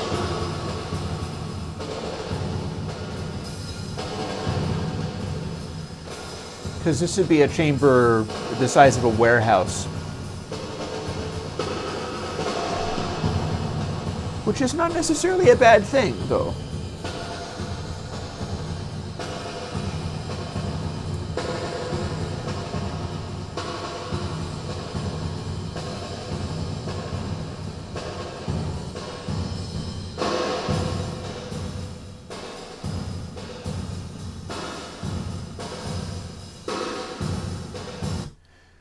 Interesting, we're getting somewhere. Let's try one more thing while we're still at it today. Because, yeah, like you saw, I was kind of tired today, so we're not necessarily going to bash away at this endlessly, but what we are going to do is this.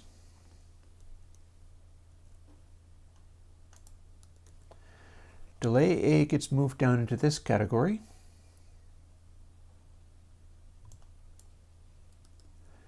Delay I gets moved down into, where is that going to go? Here. Yep, this category. So we're doing the thing I was talking about before, where let's do a different arrangement of these. And the nice thing about this is that if this doesn't work, I should be able to put it back. I think. Maybe. We'll see.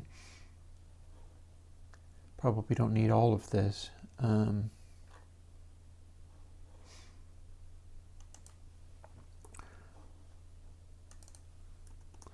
Let's get rid of some of this stuff.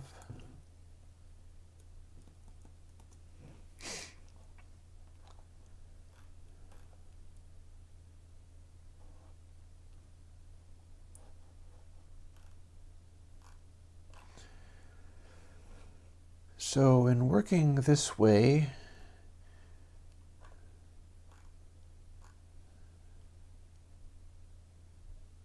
man, there ain't going to be any time to try other number sequences.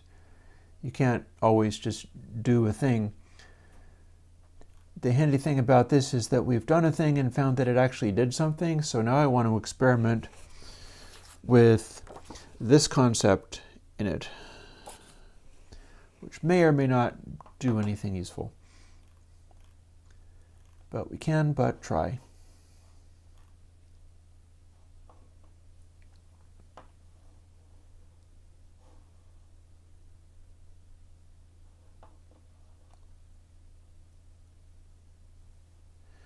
Let's try one thing first before anything else. These are all householder matrices, but if I'm not wrong, oh, well, that would be wrong. We can change it like this before changing anything else.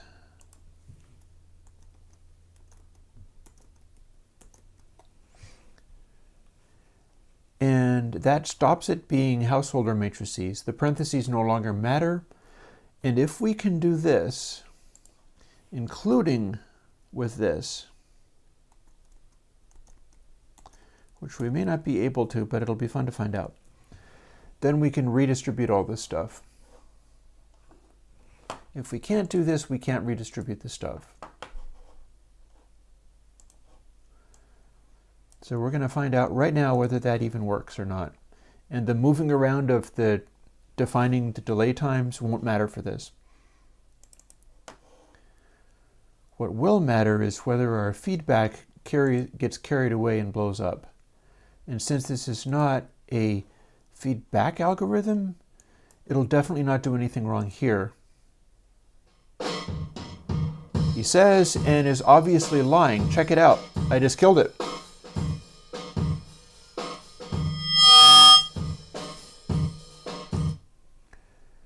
Interesting. Okay, folks. We're going to shut that off right now. In taking away the feedback matrix stuff that I had, I straight up killed it. It no longer worked. Let's quickly undo all of that nonsense because it was a terrible mistake not to be made. Having done this, now it'll work again. And that just made the rearrangement thing I was going to do a lot more complicated. So I'm now wondering whether that's necessarily even a good idea.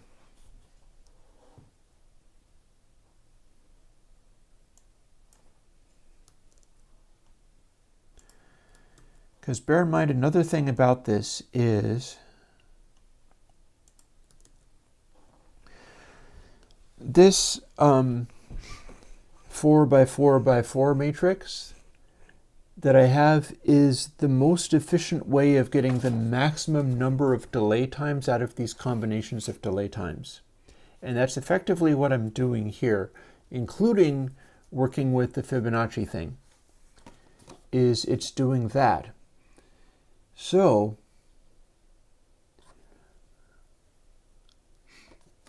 switching it to this produces an effect where these ones on the end, the differences between delay times have less of a significance, and the differences between these delay times have much more of a significance because they propagate into every one of the following ones. Effectively, stuff we do as far as this being fast and this being slow or whatever is going to be much more obvious than stuff we do here, and that might end up having useful qualities.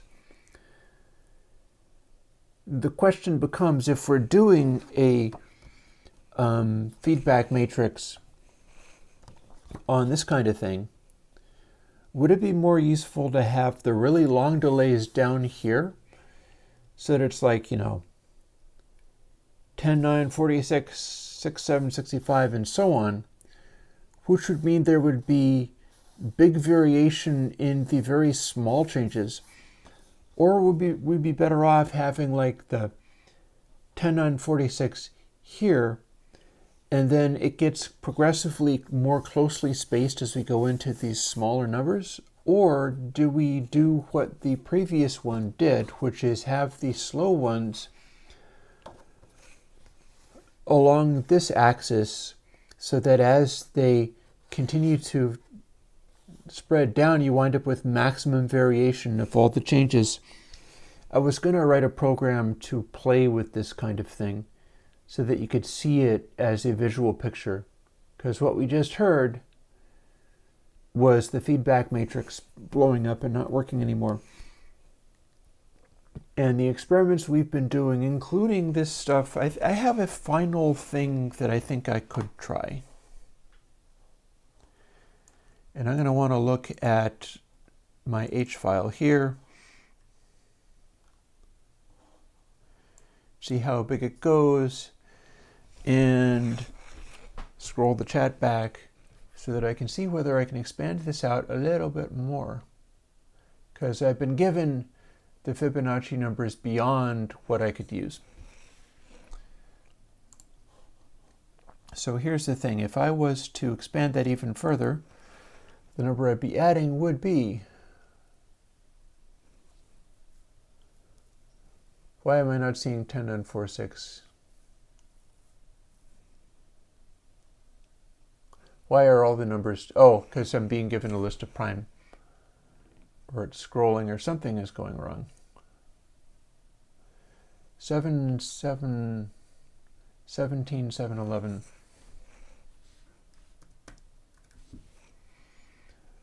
And then the one after that, I'm trying to... So the one after that is also going to be kind of golden ratio-y. 28, 6, 5, 7. I'm wondering whether I can stretch this out more in a useful way.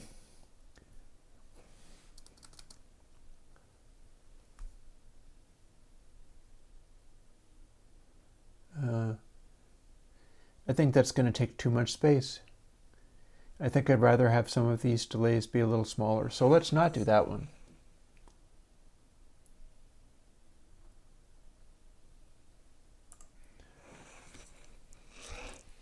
Instead, let's finish up the day by expanding this outwards a little bit in the way that we currently have it.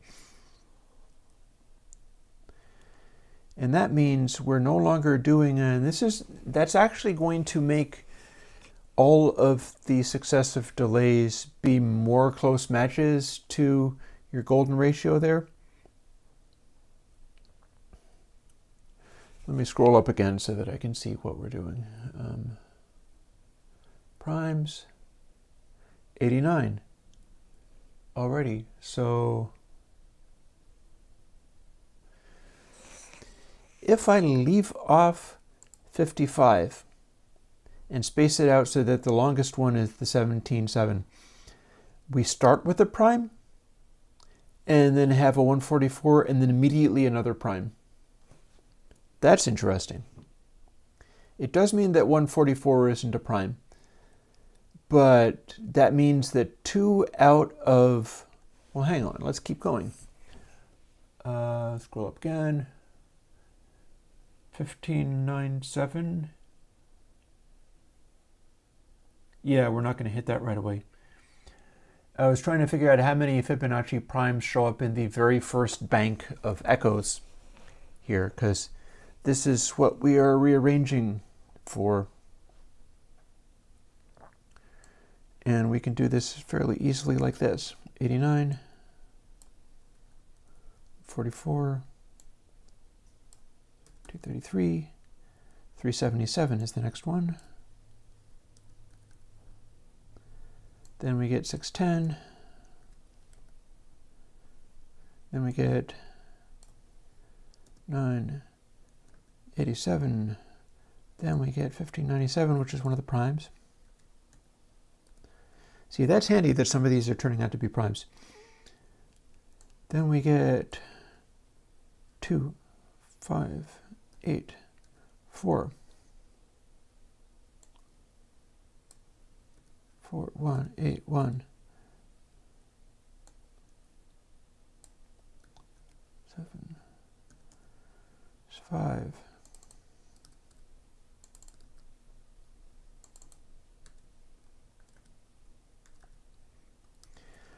And having done this, I would like to expand one of these out just a little bit.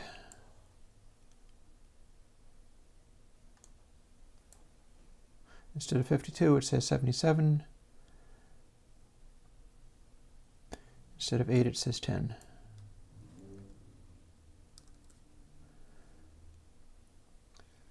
Okay, 7, 177, 10, and 6. All these need to be expanded a little bit because they have to fit, but then I quickly get into a zone where I'm not having a problem anymore. And eventually I'll be able to shrink these down so that it takes up less memory when you run it. But for now, I have to go up here and do this now. So 52 becomes 77. It becomes 10. 45 becomes 65. 3199 becomes 4199. And now I should be able to trust this not to crash through running off the end of the variables. And we'll have a listen and see what we get.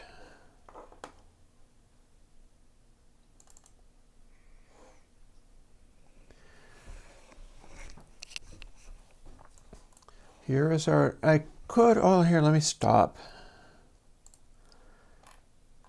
Let's put in a way to definitely get to, I bet if I go to 0.125, that is ultimate feedback. I bet that is going to be continuous feedback. And I can worry how this works later. I just know that I want to hear what it sounds like when it's a chamber that is completely sustaining. I want to hear if stuff builds up in it, because that's the thing we don't want.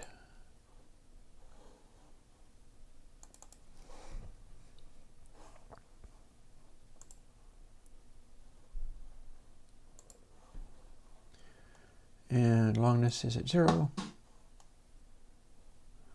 We'll have to wait around all day. Let's not. Let's do it like this.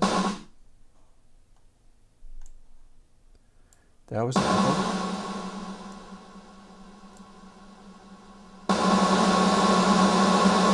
Called it.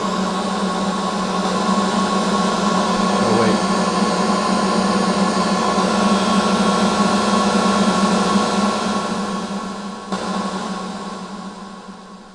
We have infinite sustain on the chamber. And we crashed it. Yeah, what I did was not enough. It was not enough. The reason that crashed is going to be because I made it go to numbers that were too large. I needed to expand these outwards a little bit more. 17, 7, 19. But I'm telling it to be... It needs more space. This needs more space. Let's see whether we can just tweak that a little bit more. I bet the last one is going to be the one with the real problem.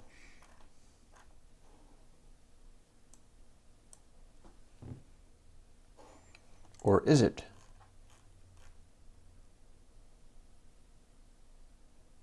Oh no. Delay F is the one that obviously has a problem. I'm trying to tell it to be 10.946, but it can only go up to 10.460. There's your problem. Let us just briefly test that assumption and see whether it's true.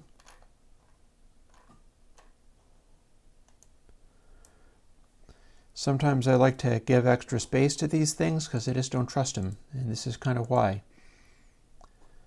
But that was a definite DAW kill, assigning stuff that was beyond the range of what it could be. Let's see if we have DAW kill redux.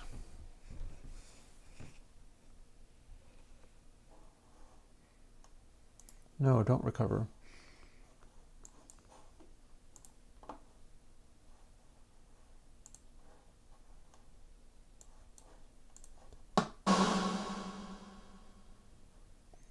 Already died?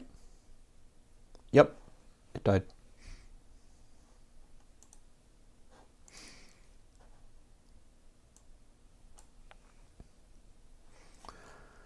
Let me glance over here. 6765, but it tries to go to... Again, another one. We'll call it 68. What am I doing? Arg, this is not the way I wanted to end this session.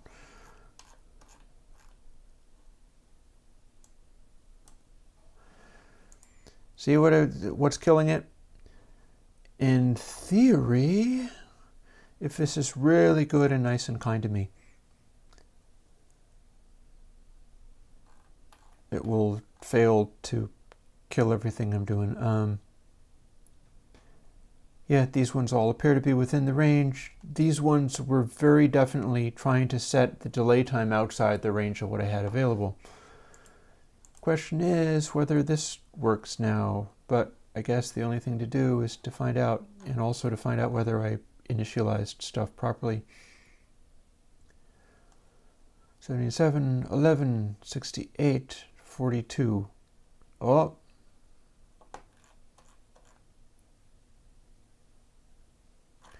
4181, 4199. So this was definitely one that was also wrong. And goodness gracious me. So I could play with this just by not cranking the size out that far, but I'm curious now as to whether I've got something happening that'll work or not. Because I can see plain as day that what I'm doing is wrong. It's not working.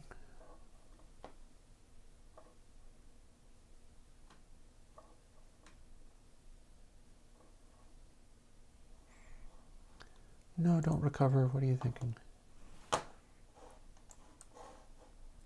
Let's try for another quick daw kill. Can we make this fall over and die? By going like this? Yep, still can.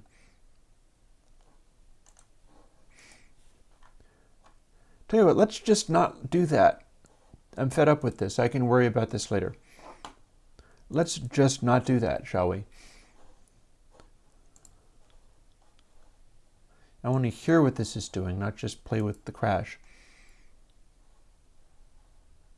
Note also that the numbers seem to say that it's supposed to be able to work now, but that's clearly not true. Now, full sustain.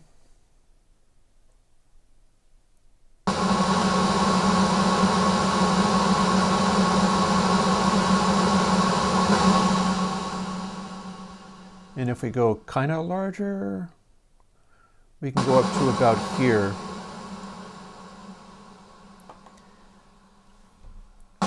So now we have something that's acting kind of like a chamber. The size might not be right. Oh, it choked. Something happened that wasn't good.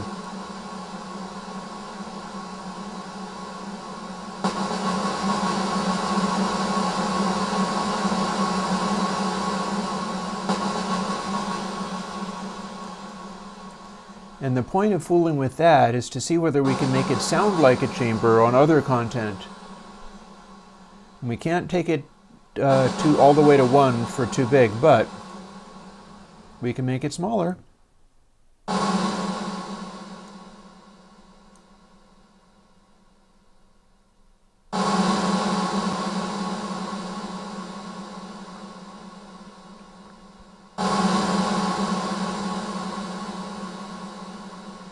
So there we have a chambery kind of quality.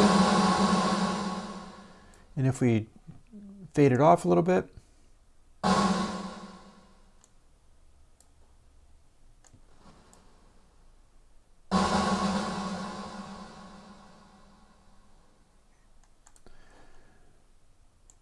now that we're no longer trying to crash it, because I can fix that in my own convenience, I know how to make it crash, and so I can find out what the correct numbers are.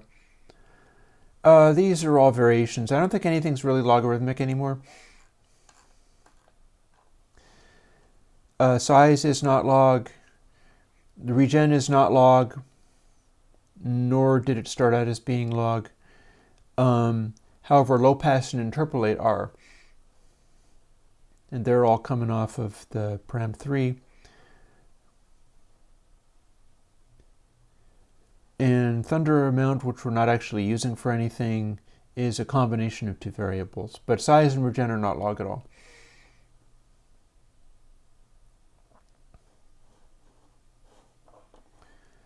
So people like alien kittens. Let's show you alien kittens. It's going to be kind of messy because it's awfully loud for this.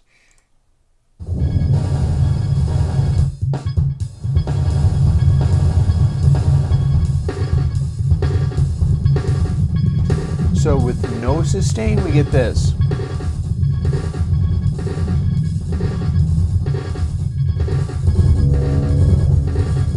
If we add sustain,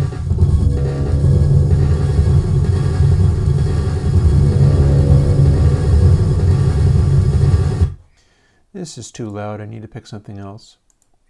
Let's take a drum kit. This is another one of my standbys.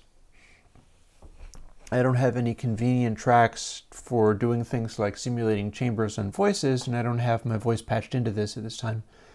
But I can throw a chamber on some drums and see what that sounds like. I might also look into having the Well, in order to do that, I'd have to fire up like Galactic as a base. I was thinking about making them feed back into each other so that it was more stereo, because this is not one of the stereo. Volume and gain are typically log values, yes.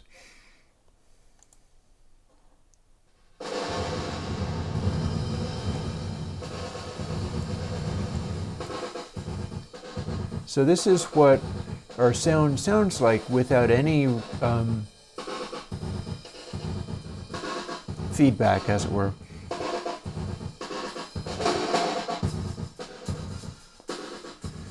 This is only the first reflections off of the chamber.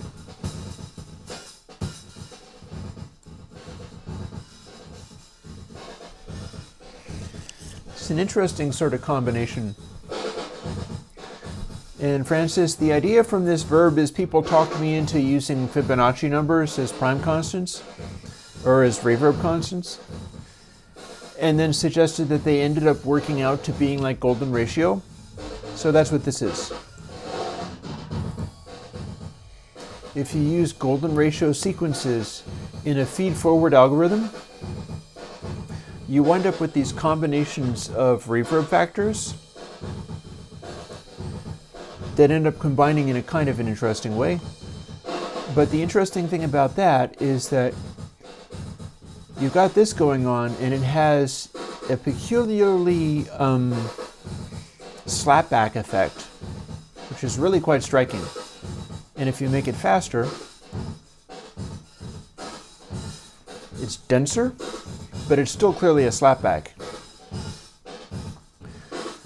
Now our feedback is longness here, and there are a number of different ways that I can do feedback, but one of them is making the multiplication factors, rather than being 1 or 0, having them be a factor of 2, so that it's following the rules that I did in bit shift gain.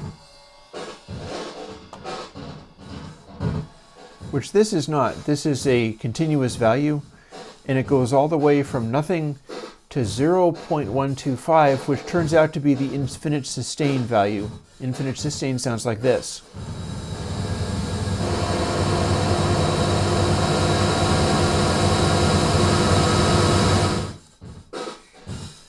And the really interesting thing about this, to my mind, is that we can do this wacky thing where we have this very slapback-like effect. But then when we start including the infinite sustain,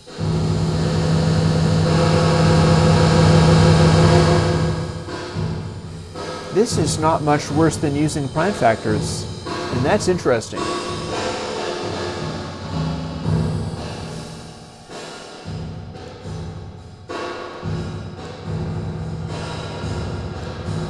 I mean, I can hear a bit of a honk in there somewhere.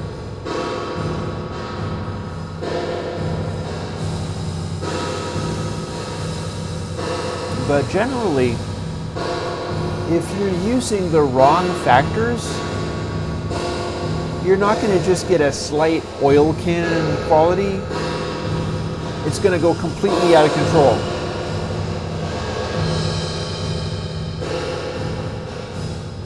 And this is really not out of control at all.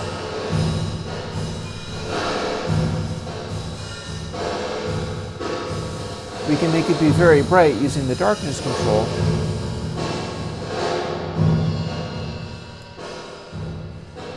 Or have it be kind of like a wood box.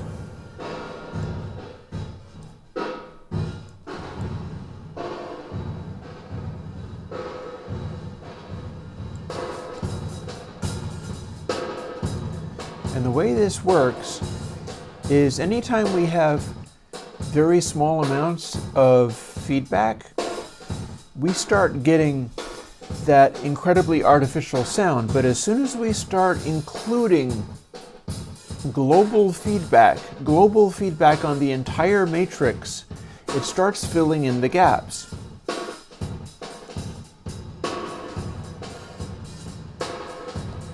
It starts sounding continuous, and that I did not expect. So that makes this a good day of work, even if it's been kind of weird.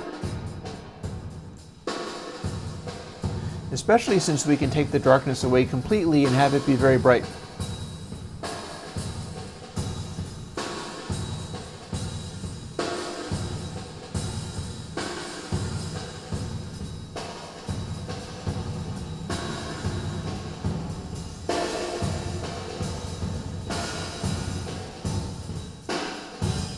A little stone room, maybe?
And there's our unfinished sustain, and it's actually working. Even though we don't have entirely prime factors, it still actually works.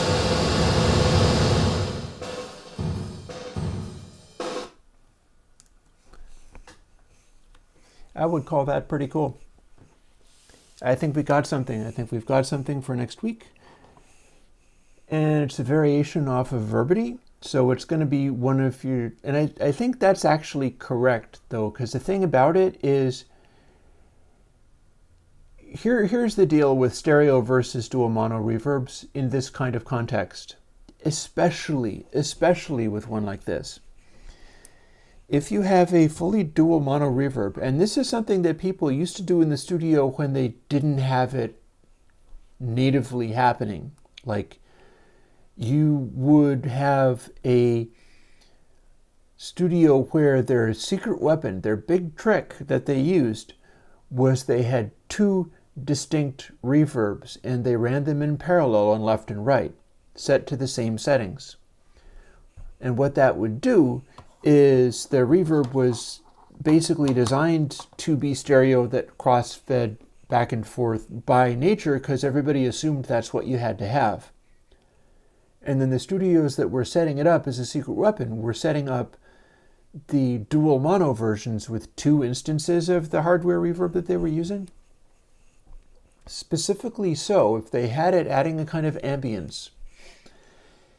If you're sitting like background vocals, you have a submix of background vocals, and they're singing all different notes, and you want to provide a choir effect, you want to add the ambience to it, you do the dual mono thing like verbity and like this new reverb will also do. And use that with however much sustain to make the chamber sound come across properly. In the dual mono format, and don't use pre-delay. And then the tone of the voice merges with the reverb effect that's also part of it, which is normally what you're gonna want in a mix. You don't necessarily want to do the thing where it's like, okay, and my voice is over here, and then there's sounds over here and here and here and here.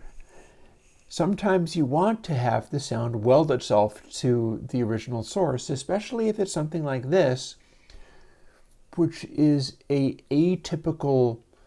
And I gotta thank chat for this, because you guys were the ones who were suggesting it and kind of harping on it, and I chased it into a useful place, I would say. A unexpected and useful place. And I love the fact that it kind of ties into the golden ratio thing as well. There might be a way, I might experiment with seeing whether I can calculate it out not with Fibonacci numbers, but starting with the maximum number and then golden ratio dividing the other ones down from it. Because who can say that might actually be the ultimate as far as this particular behavior being ideal. I'll try that later. If it turns out that that was better, I'll tell you about it when I post it on Sunday. But I feel like this is a plausible start that I can do all the other stuff that I'm working on at the moment and kind of work my way through that. And this gives me something that I can put together over the next week that won't be as hard as, say, trying to do the emu emulations right away. But it'll still be a worthy thing for people to get. And on that note, I will say goodbye to Chat Window. Thank you for being there and pitching ideas that ended up being really cool. And I will say goodbye to you folks, and I'll catch up with you later. Wish me luck with the water heater and the car repair and all of that kind of stuff. It's a busy few weeks, but it's all good. And there are some things that are going to be kind of fun.